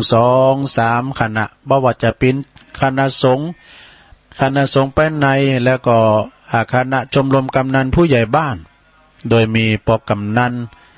บุญทรัพย์ปัญญาพร้อมกับปอหลวงเขาตั้งหลายเนาะแล้วก็ท่านนายกว่าที่ร้อยตรีสุรพงษ์กาบวังนายกอบต.ตำบลไรหล่อเนาะชมรมผู้สูงอายุไปรวมกันเด้อวันที่4สิงหาที่วัดดอนชื่นแล้วก็ตีวัดอันนี้ทำดูเนี่ยนะได้รอเขต1เนอะขอประกาศวันที่12สิงหาเนอะวัดดอยหล่อเขต1ตำบลดอยหล่อเขต1ก็12สิงหาเปิ้นจัดที่วัดไร่พัฒนารามวัดหนองผำนะคือตอนเจ้าเปิ้นจะมีตั้งแต่ 13 นาฬิกาก็ประกาศบอกบุญน่ะขอเชิญชวนลมทำบุญทอดผ้าป่าพืชผลการเกษตรกรเจ้าไห้เจ้าโซนด้วยนะสมทบทุนในการสร้างวิหารเนอะเปิ้นแปลงวิหารเนอะสถานวิหารเปิ้นงามจัดงามณที่วัดไร่พัฒนารามตำบลดอยหล่อเนอะแล้วก็ขึ้นกับฟังพระธรรมเทศนาของคณะสงฆ์เนอะธรรมสัญจรของคณะสงฆ์ตำบลดอยหล่อเขต1แล้วก็ทอดผ้าป่าพืชผลการเกษตรเจ้าไห้เจ้าโซนทอดเวลา 15 นาฬิกาตอนบ่าย 3 โมงเนอะบ่าย 3 โมงแรงนะณที่วัดไร่พัฒนารามหนองผำแล้วก็รับฟังพระธรรมเทศนาธรรมสัญจรของคณะสงฆ์ตำบลดอยหล่อเขต1นี่ก็เวลา 2 ทุ่มนะ2 ทุ่มโดยได้อาราธนาท่าน พระครูบดิกาสมศักดิ์ปิยวันโนเนอะจากสำนักสงฆ์สันติสุขอำเภอแม่ริมมาเป็นองค์เดชเนอะเวลา 2 ทุ่มอันนี้ก็ในตำบลดอยหล่อเขต1เนอะต่อไปก็วันที่18 กรกฎานะตั้งอันนี้แล้วไปแล้วเนาะ12 สิงหา12 กันยาอันนี้ก็ไกลอยู่วัดพระบาทอุดม พระบาทอุดมอันนี้ไกลอยู่ใน12 กันยาพุ่นนะเปิดจะมีธรรมสัญจรบวรร่วมใจแล้วก็วันที่25เนอะ25 กรกฎา63เปิ้นก็จะมีการตอดผ้าป่าห้องเฮนบันดอยนะรอบ้านดอยแดนนะเปิดจะมีการบูรณะปฏิสังขรณ์ซ่อมแซมอันใดที่มันสำรุดสุดโทรมลงไปแล้วก็เป็นทุนการศึกษาละอ่อนพองอย่างโดยเมตตาบารมีตามอาจารย์ท่านพระอธิการสุทัศน์ธนัญชโยเจ้าวัดดอยแดนเนี่ยเป็นประธานเป็นเก้าแล้วก็ป้อมด้วยคณะสัตยาต่างหลายโดยก็ไปกินพระทานด้วยกันในวันที่25 กรกฎาคมก็ที่วัดที่โฮงเฮนบ้านดอยแดนนะอาจารย์ผอ.นิมิตปัญญายองผู้อำนวยการโฮงเฮนเนาะแล้วก็วันที่12 สิงหาคม63ก็ขอเชิญลงพิธีบรรจุพระบรมสารีริกธาตุแล้วก็วัตถุมงคลวัตถุมงคลวัดดอนจันนั้นจะดอนจืนนะวัดดอนจันอำเภอเวียงป่าเป้าวัดตุปินัทเขาพระประหลัดณัฐพงศ์เขานะวัดบันเดิมบันเกิดของอาจารย์ท่านพระครูอภิวัฒนวิกรมสถาก็ไปรวมทำบุญแล้วก็ไปบรรจุพระบรมสารีริกธาตุแล้วก็วัตถุมงคลต่างๆโดยพี่น้องตระกูลกิ่วแก้วแม่จันฟ้องกิ่วแก้วคุณเชิดพงษ์กิ่วแก้วพร้อมโดยคณะเนาะบริษัทต่างๆเพิ่นก็จะไปกันหลายเฮาก็ไปกันรวมตัวกันได้แล้วนะขอเอารถสุดเนี่ยกะสุดที่เฮาจะไปเวงแหงเนี่ยกะมาจำไว้เลยหลงเอารถกันเนี่ยเด้อนะ12 สิงหาเด้อนะเอารถกันเนี่ยนะมาจำไว้เลยให้รถตู้นะแต่ต้องพอกันเด้อกันมันครับรถสเวสวัสก็เปลี่ยนรถ12 สิงหาพากันสถานที่วัดดอนจันนะฮะวัดดอนจันตำบลเวียงกาหลงอำเภอเวียงป่าเป่าพระธาตุเจดีย์ ชเวดากองจำลองเด้อเปิ้นแปลงโวยนะเนาะสราเนาะปตบะปตได้บรรจุพระธาตุละบรรจุพระธาตุแล้วก็ปุ้นปลายปีปุ้นยกยอชัดนะ ยกยอชัดทำกรรมอยู่23กรกฎาคมเด้อสถานเด้อ23กรกฎาคมเปิ้นก็จะมีการทำบุญทักษิณานุปทานอุทิศถวายแด่ครูบาเจ้าอินตากตะปุญโญหรือว่าพระครูพิพิธปุญญาภิรัตน์นะอดีตเจ้าวาดวัดศาลาวัดศาลาตำบลน้ำแพร่อำเภอหางดงเด้อแล้วก็23นี่ก็ฟังพระธรรมเทศนาจากพระครูวดิกาสมศักดิ์ปิยวโนเหมือนกันเด้อเปิดจะมาแสดงธรรมเทศธรรมปิณธรรมะบันเทิงนะที่วัดศาลาเนอะคณะศิษย์ของหลวงพ่อดวงดีนะครูบาดวงดีวัดบ้านฟ้อนพิณเจ้าภาพเนอะโดยเมตตาบารมีธรรมอาจารย์ท่านพระครูหลวงพ่อพระครูโชติสุวรรณสอนเจ้าวาดเพิ่นฝากประกาศมาเนาะครับขอบคุณในเมตตาธรรมหลวงพ่อเนอะการเกิดการสั่งก็มีหลายเนาะถ้าว่าไปถึงวันก็วันหนักก็ว่าแถม10วันที่8ก็ปล่อยปลาเนอะที่โรงเรียนดงป่าหวายโรงเรียนดงป่าหวายนี่เปิ้นก็โรงเรียนน้อยนะประถมนะเปิ้นมีการปล่อยปลาวันที่8สิงหาเนอะที่ตาน้ำปิงนะวัดวังขามป้อมนะวัดวังขามป้อมเปิ้นจะมีการปล่อยปลาเข้าสู่น้ำที่เตียนตาน้ำปิงเนอะอันนี้ก็เขาก็ตานปลากันไปละนะแล้วก็ศรัทธาญาติโยมมีข่าวสารงานบุญแถมนะก็การคืนการสั่งกันต่อไปเนาะวัดตาจ้างน้องหลอง2PMเขาไปกดสั่งหอบุรพาจารย์ท่านบดิกากรวุฒิธรรมทัศสีเปิ้นก็สั่งหอบุรพาจารย์ไปช่วยกันสั่งหับดินหับกระเบื้องกันได้ที่วัดตาจ้างน้องหลองที่วัดพระธาตุดอยหล่อก็สั่งหอฉันศาลาหอฉันพระเจ้าพิณเจ้าภาพรวมกันก็เจิญได้พิณเจ้าภาพเล็กปุนหินดินทรายก็ติดต่อตีท่านพระอธิการจิตอนาลโยเจ้าวัดเนาะแล้วก็วันกับตองเหล่ายาวเหนือเปิ้นก็สั่งวิหารครอบหลวงพ่อพระเจ้าตันใจพระเจ้าสมปรารถนาเนาะสระก็ติดต่อได้ในพระเจ้าพิณเจ้าภาพเจ้าศรัทธากระเบื้องมูลราคาแผ่นละ20 บาทก็เจิญกันได้เนาะวัดมอนหอยแก้วก็ปูกระเบื้องปืนหินแกรนิตโตพระตารางเมตรละ500 บาทเนอะและเพิ่นจะมีงานบุญใหญ่ทำกล้าม1ปุ้นงานบุญใหญ่ของเปิ้นก็จะมีการทำพิธีในการที่ว่า25 ตุลาบุนะเปิ้นก็จะมีการตอดกฐินแล้วก็บรรจุดวงหฤทัยดวงพระไทยดวงจิตดวงใจพระเจ้าบรรจุหัวใจพระเจ้าพระประธานเนอะวัดม่อนห้วยแก้วจะเป็นงานบุญใหญ่25 ตุลาบุญโยมเนอะทอดกฐินโดยเนาะอันนั้นก็ไปกินไปทานกันศรัทธาญาติโยมข้าวสารงานบุญทั้งหลายตัวลุงก็แต่จะขำไปพองก้าเนาะปล่อยป้าก็ว่าไปแล้วนะอันใดทำมันขำไปก็สุมาเนอะศรัทธาเนอะสำเตอก็ได้อ่านในบนสักก้ามไว้นะก็ล้ำหูล้ำตาไปของ เอาละตอนนี้ไปก็จะเปิดสายแล้วกันเนาะเปิดสายแล้วก็5 โมงแล้วตัวลุงก็จะไป1ข่าวอุ่นข่าวยินอันนี้เอาเขาจะโทรมาก็โทรมาเนอะ0899555656วันที่28นี่ธรรมสัญจรก็หาที่วัดจอมแจ้งวัดแม่บุญปันเขาแม่บุญปันแม่ได้ยินอาจารย์เปิ่นประกาศนะอาจารย์ไปเปิ่นไปเทศจะได้จ้ะ ภายมีข่าวสารงานบุญธรรมสัญจรบวรร่วมใจง่ายก็ประกาศได้ศรัทธาประกาศมาได้ต่อไปเปิดสายเนาะ0899556506นะเจริญปอนถามว่าสาธุลุงหลวงพ่อบุญพ่อน้อยบุญปันนะ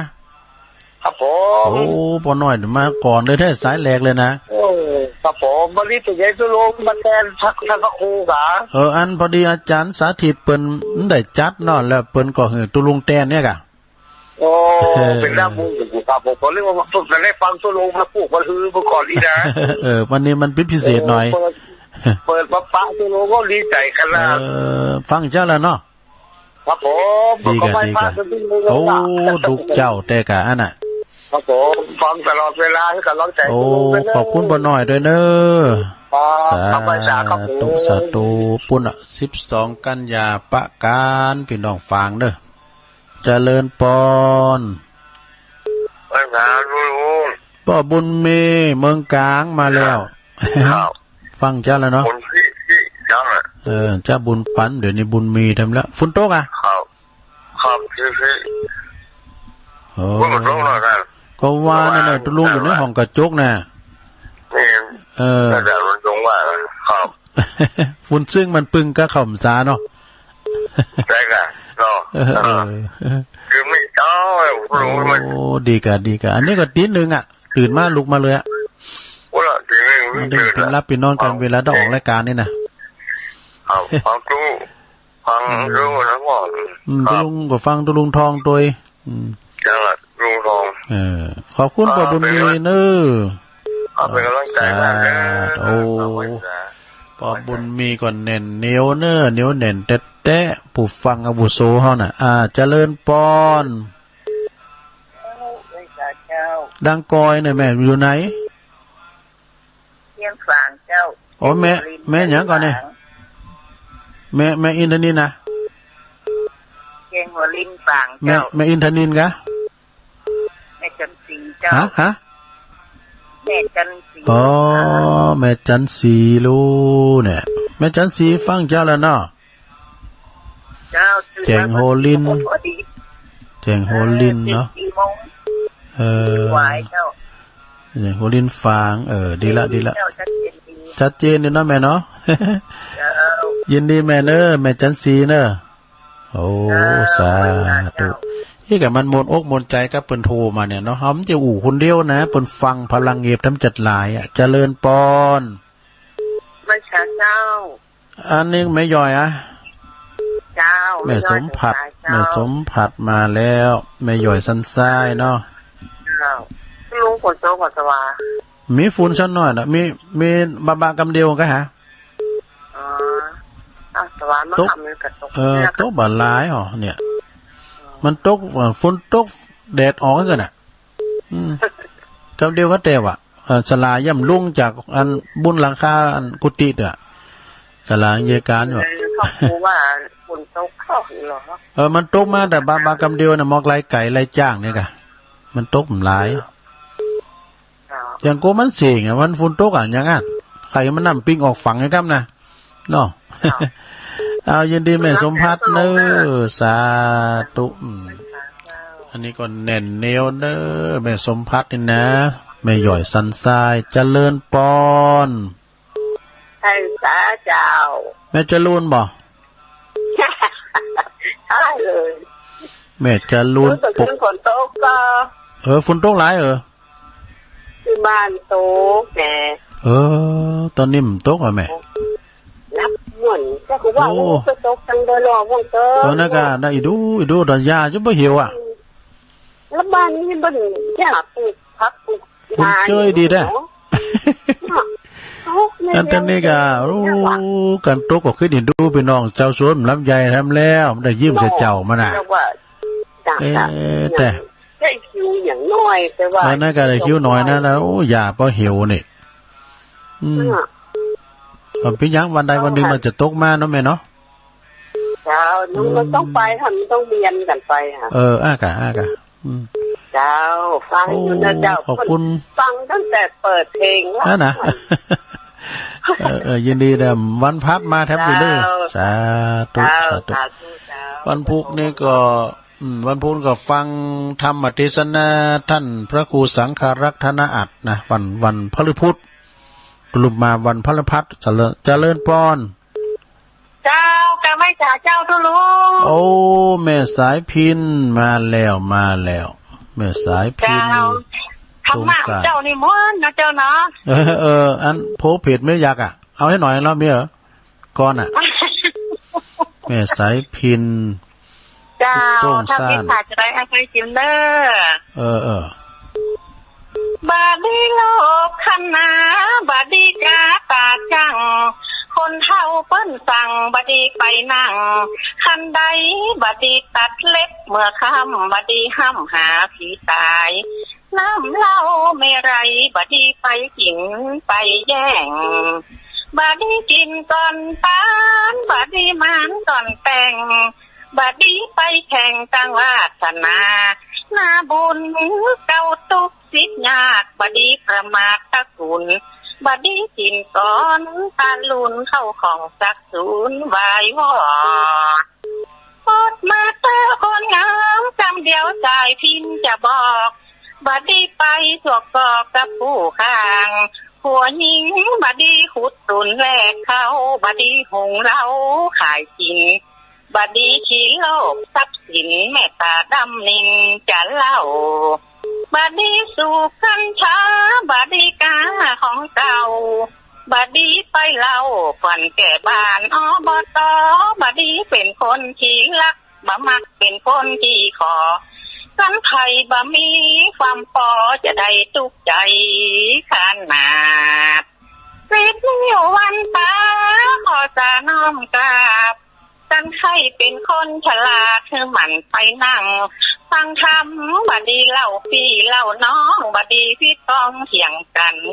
บดียะนางมันจังเฟืองตังบดีฮับจางมีงานเก่าพอหมดแล้วเนาะมันยาวนะเจ้าเนาะจิตใจคนตั้งหลายนะเจ้าเนาะขอบคุณแม่สายพินหลายๆเด้อตรงสามเมืองปานเจ้าเพื่อจะล้างใจท่านตู้ลุงเนาะจะล้างใจคุณอย่างคุณใจเลิกจะเป็นโทษมาเจ้าโอ้ขอบคุณเจริญปอนสาธุอันนี้นักปราชญ์ทำทันหนึ่งเด้อแม่สายพินตรงสารเมืองปานลำปางเจริญปอนไว้ซะเจ้าตุลุงนี่ตั้งใดโดยเดียนะนั่นเนี่ยกันแหละแต่ตั้งใดไปหวยไซหวยไซแม่ยังก่อแม่เข็มแม่สุพรรณอ่ะนี่ก็มันโทรมานี่อันนี้มันก็ลืมวะ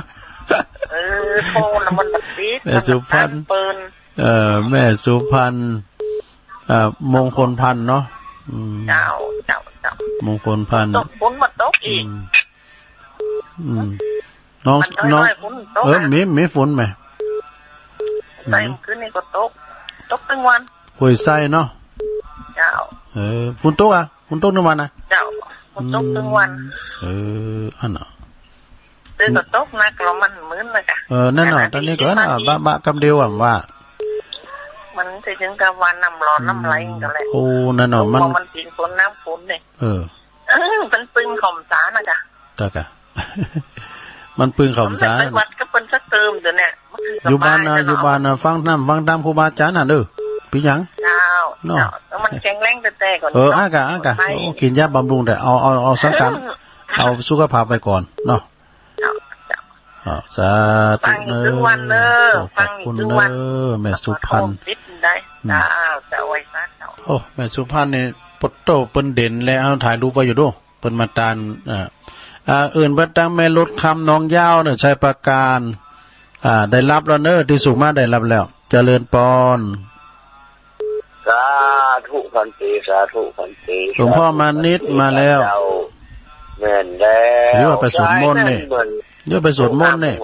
5 โมงก่อนแต่ว่าก็ทำตอนที่บ่าย 4 โมงแล้ว3 โมงครึ่งถึง4 โมงครึ่งชัดเจนนะฝนตกเหรอฝนตกลุงน่ะเกินปดถูตกแต่ตกว่าน้ำไหลรั่วนี่ตกใกล้บ่ควรเด้อวันนั้นน้ำมันปุ่งน้องมันก็นั่นน่ะแต่วันนั้นน้ำเป็นแม่นะใจดีละจะให้จะมาปลูกเข้าอยู่เข้ากันรู้อย่างเขาหันนี่นะเพิ่งเก็บแอลให้บ่เดียวเท่าไหร่ก็ทำนาโยนเป็นเย็นนาโยนเนาะเป็นข้อการมันง่ายมันเดียวเกี่ยวเขาก็ไม่ได้เคี่ยวไม่ได้ขายมันเดียวน่ะเอารถหมดอ่อนหมดแค่เคี่ยวอยู่ไหนเนาะรถไถเขามัดมือรถไถเลยคือจะจ้ามือฝนตกน่ากะผมพอทีวีไว้นะอันอย่างเอามัดมือรถไถยังเอามัดมือควายแต่ก่อนนะรุ่นนี้ โอ้ปัญญาแปลกมาเลยได้ผมว่ากันเนาะเอาขีดมันไว้อย่างสุลุงแต่วันนี้ว่าเขาสายให้มันแน่นเต็มทีนะตุลุงเนาะครับตุลุงต้องขวงอ่ะถ้าท่านครูว่างั้นพวกตุลุงยังอย่ามาแตนเนยนะนึกแค่ว่าแต่เขาครับพี่ว่าลายมันจะได้ไหนนานตีนี่นะพี่ว่าเป็นดึงดีอยู่นะมันหน้าเว็บนี่มันดีมได้หน้าเว็บเป็นเนี้ยอันสักวันก่อนบุบบอกก่อนเนาะก็ไปว่ากันเนาะใจเย็นๆตุลุงวันนี้คนนอนวัดก่อบนดอยอ่ะมี8 คนค่ะโอ้ดีแล้วเนาะทั้งที่มันคลองนะมันไก่ลุงอินดูคนเท่าทั้งกุฏิหลังไม้หลังรวมนั่นแล้วก่อนว่ามีคุณมาฟังทำเก่าคุณปัจจัย2หน่อยเล็บสิ้นแล้วสิ้นแล้วเนี่ยมี10 คุณปัจจัยมีคุณเดียวแล้วเกณฑ์นั่นเน้นมาใส่7 คุณ7 ตุนแต่ว่าผมไม่มีกับ30ตอนฟังทำเนาะมาเจ้าใส่บาตรนักหน่อยนักเหลือนักวันนี้เดี๋ยวไปทางใดวันนี้ก็มีสถานญาติโยมตั้งบ้านตั้งนิ้วกับตั้งในเวียงเนาะคนว่าลุงวันนี้อยู่วัดก็อยู่วัดจะมาหาลุงเนอร์อย่างกันมาจะมากันดังกันได้เนาะวันนี้ไปไหนอยู่วัดเนี่ยกะอ๋อครับวันนี้ผมไปไหนอยู่วัดเนี่ยโอ้กะอยู่วัดของเราเนาะครับอีดูอันแม่ปานนี้นะหันเท้าหายเลยได้โอ้มันมี2อย่างลุงนึกขึ้นกันที่เที่ยวเพิ่งมาเยี่ยมเนาะ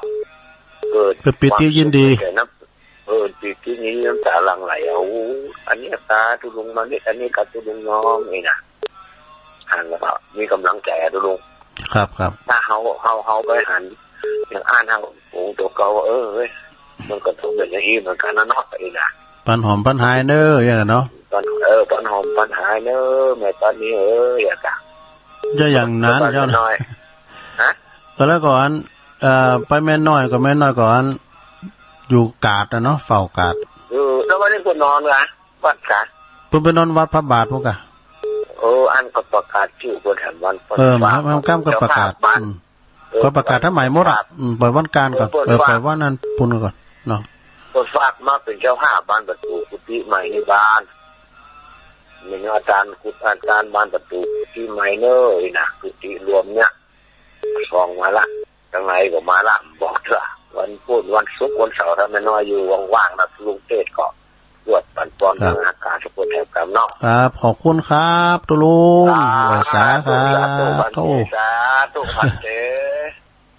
หลวงพ่อมานิษฐาวโรเจริญปอนโอ้เข้ามาใหม่เด้อเพิ่นโทรกะรอ2 สายนี่ก็อันยุดไป2 สายการรอหลวงพ่อมานี่เจริญปอนไว้สาตุลุงแม่แดงบ่เจ้าแม่รัตนามาแล้วเจ้าฟังแต่เจ้าแล้วนะเจ้านั่นน่ะเจ้าปากไฟใต้วันนี้ก็ไปกราบอยู่เนาะเจ้าก็ดีจะไปกราบแล้วเจ้าดีแล้วก็ข้าแม่นไขมันตุสองคนปะเจ้าเจ้าไว้สาเจริญปอน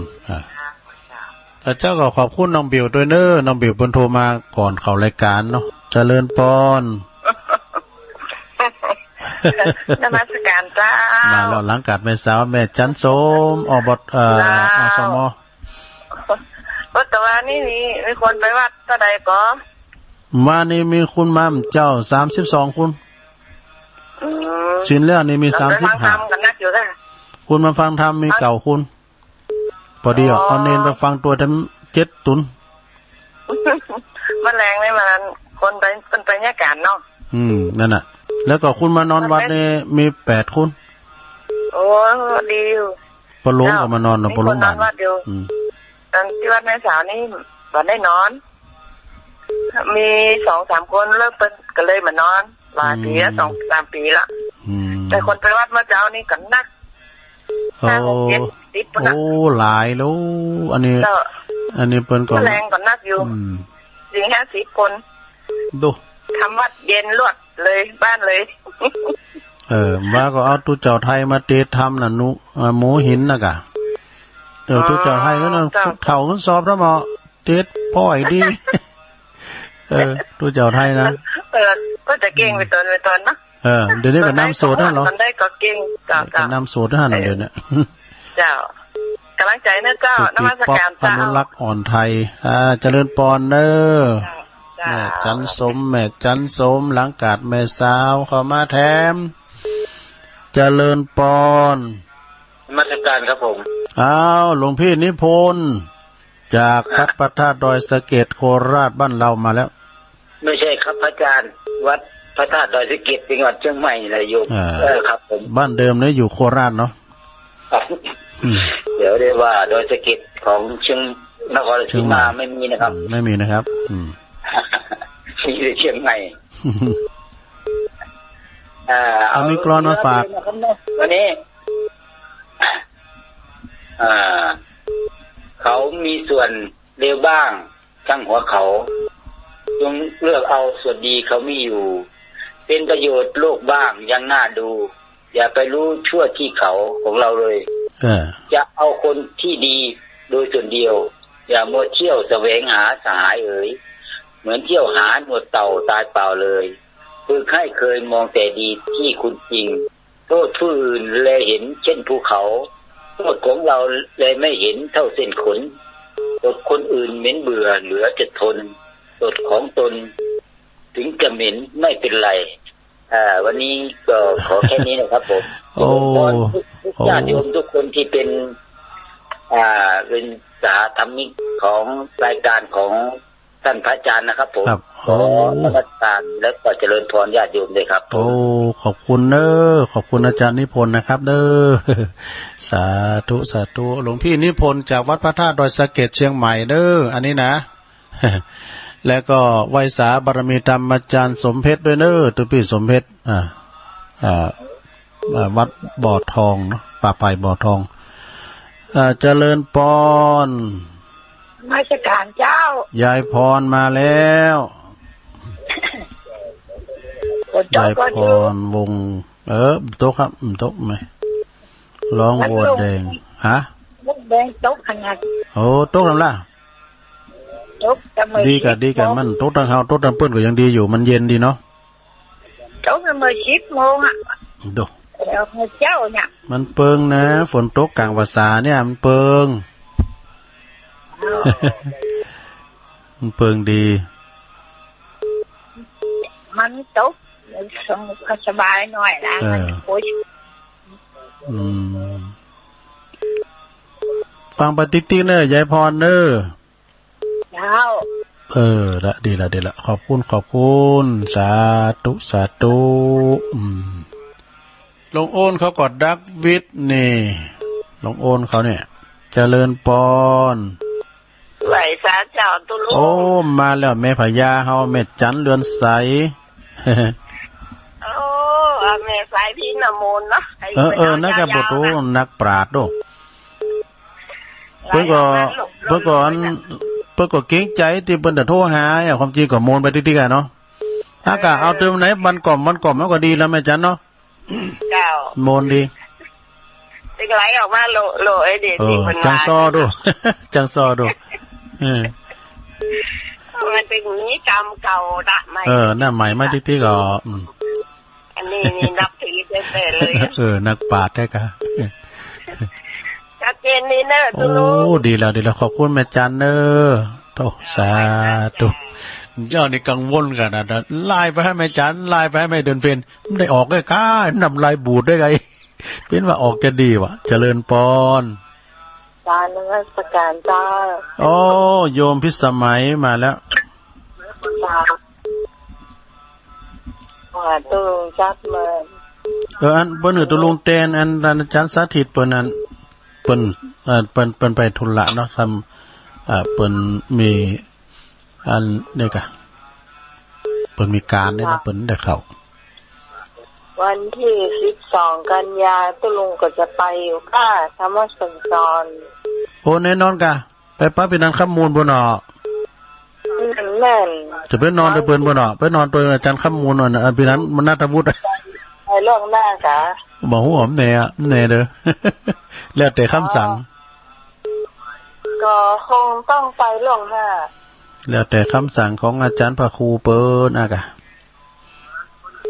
ก็เพราะว่า104ไปล่วงหน้าเปิ้นจะไม่ถ่ายทอดสดด้วยเนาะแม่ค่ะเพราะว่าพระเต้ากับทางพระครูวิศวะว่าอาจารย์เปิดมาหอมเฮาตึง3 ปันก่อนเลยเนาะอ๋อตุบีเจริญน่ะไม่ใช่ครับพระครูอ่ะอ๋อโอ้โหพระครูอภิวัตนะค่ะโอ้พอดีกะแล้วเป็นสิ่งตั้งนั้นกันรู้อันการลดนั้นรู้กับป่ายนู้นยังลิจิจ้อก็มีหลายอยู่จ้าปีนี้ก็ปีน้ำใจกันกับ12ก็ไปกับ12สิงหาก็ไปถ่ายทอดด้วยกันที่วัดดอนจันทร์อย่างปีแล้วอ่ะกะไปปีแล้วอย่างปีเนี่ยกะวันนั้นปีนั้นนัทวุฒิได้ไปได้ดูเน้นตะวันเขาบนไปกะเน้นสมบูรณ์เขาอะตุลุงไปนอนด้วยกันอยู่เนี่ย12สิงหาวันบรรจุพระธาตุเนอะไม่ได้ใจว่าบอกเมื่อกันเนอะขอบคุณเลยน่ะกะขอบคุณโยมพิสมัยหนักๆเด้อสาธุเมื่อคืนบุตรก็ฟังพระอาจารย์เอาหลักปัญโยนานเด้อเมื่อคืนวันการบุตรนะแรงบุตรก็ทำฟังท่านอาจารย์พระครูแถมเจริญปอนไว้สาเจ้าดูลูกแม่อมรวันนี้ฟังตั้ง3 โมงมาแล้วฟังเจ้าทาดอยคังฟังก็ดีเถอะอย่างคู่ฉันนะหมดไปที่เกี้ยตั้งนี้ไปเนาะคล้องโจแล้วก็อ่ะกะคล้องตัวพอแล้วได้ไหมคล้องโจแล้วติ๊กว่าจะร้ายเนี่ยมันนกกับอู่ยาวอ่ะทุลุงอ่ะติ๊กว่าจะร้ายมีแพ้วนิทานมั้งดิค่ะอย่างนี้ก็มาอู้กันฟังกันหรือไม่ให้นี่จะร้ายอย่างอ่ะทุพี่ยังเอามาเตือนหน้าเนาะดึงบนเจ้ามาหน้าอู้แถมอ่ะกะแตนผู้ใหญ่แม่น่ะวันนี้ได้แตนท่านก็ครับเจ้าจะแม่น่ะอันแตนอาจารย์เปิ้นโทรมาไลน์มาบอกว่าแตนอาจารย์สาธิตนี่เนาะอาจารย์สาธิตซบเตือนน่ะรายการธรรมาภิวัตรเจ้าดีค่ะมันได้ฟังตุลุงออกนอนจูเก้าก้างนี่แหละแต่มันจูหั่นดอกแม่น่ะได้เจ้าขอบคุณแม่หนักๆเด้อโอ้สาธุเอาแดมซักสายดูเจริญปอนไฟสาเจ้าแม่บุญพินบ่เจ้าแม่ฟองคำติดแก้วโอ้แม่ฟองคำเดี๋ยวเจ้าแม่ฟองคำทำตัวอุ้ยกับม่วนดีเจ้าทำตัวอุ้ยปั่นม่วนดีเนาะเจ้ามนกูผูกอ่ะตัวอุ้ยนะเจ้าเป็นหลานเปิ้นเจ้าแล้วก็อันพระครูสมเพชรเขาก็ฟังเจ้าโอ้ทุกปีเป็นฟังตลอดอ่ะโอ้บนหอมตอกดองมาเมาะเฮ้ยกินกับข้าวกันเจ้าคนมีบ้านนี่เพิ่นก็มีกระเทียมดองเจ้านั่นก็บุญหอมตอกทั้งหมดน่ะเจ้าแล้วก็ของแม่สายพิงกับม่วนดีเจ้าถอดจอดใจเนาะเปิ้นฉลาดเปิ้นบุญโอ้กดจังซอเจ้าหอดาเจ้าจะเป็นจังซอเจ้าโอ้มีความสุขเจ้าไหลดีกันโธ่เจ้าแม่ติ๊บมันอยู่บ้านเนี้ยก็แม่ฟองติ๊บแก้วอยู่บ้านแม่ห้วยปะตองเจ้าแต่ห้วยปะตองพระโพสต์พระสมเพชรเจ้าแม่น่ะเจ้าเป็นหลานลูกอุ้ยเจ้าวันษาเจ้าทำดีเจ้าแม่ฟองติ๊บแก้วโอ้เดี๋ยว16สายเด็กกันน่ะไข่อู่ยาวไปหน่อยเนอะมันเวลากว่าไข่ปออะไรเนาะเอาม้ามสายม้ามสาย1อันนี้ปอบุญตันเนี่ยค่ะ900เจริญปอนไปสาธุลุงปอบุญตันมาแล้วโอ้กดเตือนสายแรกสายเป็นนักเนาะวันนี้มันถึงเช้าเนี่ยวันเนี้ยนกก็อุ่นนะแต่17สายปอนทั้งสายกะมันชัดเจนดีเนาะครับไม่สาธุเนอขอบคุณปอนสาธุโอ้ขอหยุดติยกสายกันสถานก็เด็กก็ฟังอาจารย์พระครูอภิวัฒนวิกรมจัดต่อตุลุงนี่แถมเนาะ ขอบคุณเนี่ยก็ฝากอื่นไปได้ไม่ลดคำเนอะไม่ลดคำหนองยาวชัยประการของที่ฝากมากก็ได้แล้วเนอะ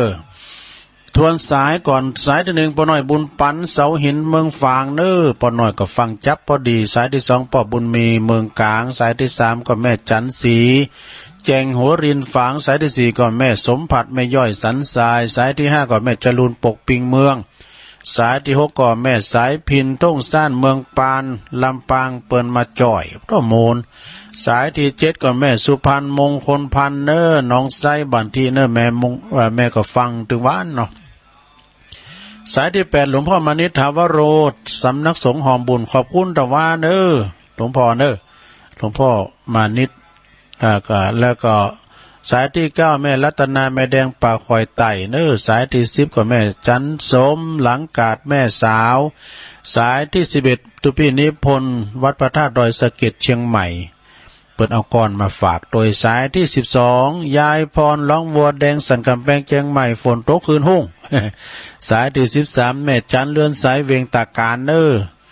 สายที่14ก็โยมพิสมัยแม่ลิมนะสายที่15ก็โยมอมรแม่อามรทาดอยข้างนะก็ฟังปินประจำสายที่16ก็แม่ติ๊บแม่ฟองติ๊บแก้วนิสทาของตุปีสมเพชรเนอหัวห้วยป่าตองเป็นหลานหลวงปู่เป็นหลานตุอุ่ยโดยนามสกุลเดียวกันสายที่17พ่อบุญตันป่าไล่ลูกหลาโคหอมเนอเจดีย์สำยอดขอบคุณกูเสงกูสายเนอวันนี้ก็ตุลุงได้ดำเนินรายการมาก็พอสมควรแก่กาลเวลาเนาะพอหยุดย่างไว้เป็นเตาอีนำรายการจากราชศรัทธาไปก่อนวันพัดหน้านี่ฟังได้นึกวันพัดหน้านี่ก็เสาะหาสรรหานะคนคว้าเอาอันนั้นหน่อยอันนี้หน่อยมาอู่มาจ้ากับพี่น้องศรัทธาญาติโยมทั้งหลายมันโมนศรัทธาญาติโยมมนอกมนใจโมนถึงเปิ่นถึงเฮาได้บุญเหมือนกันถึง2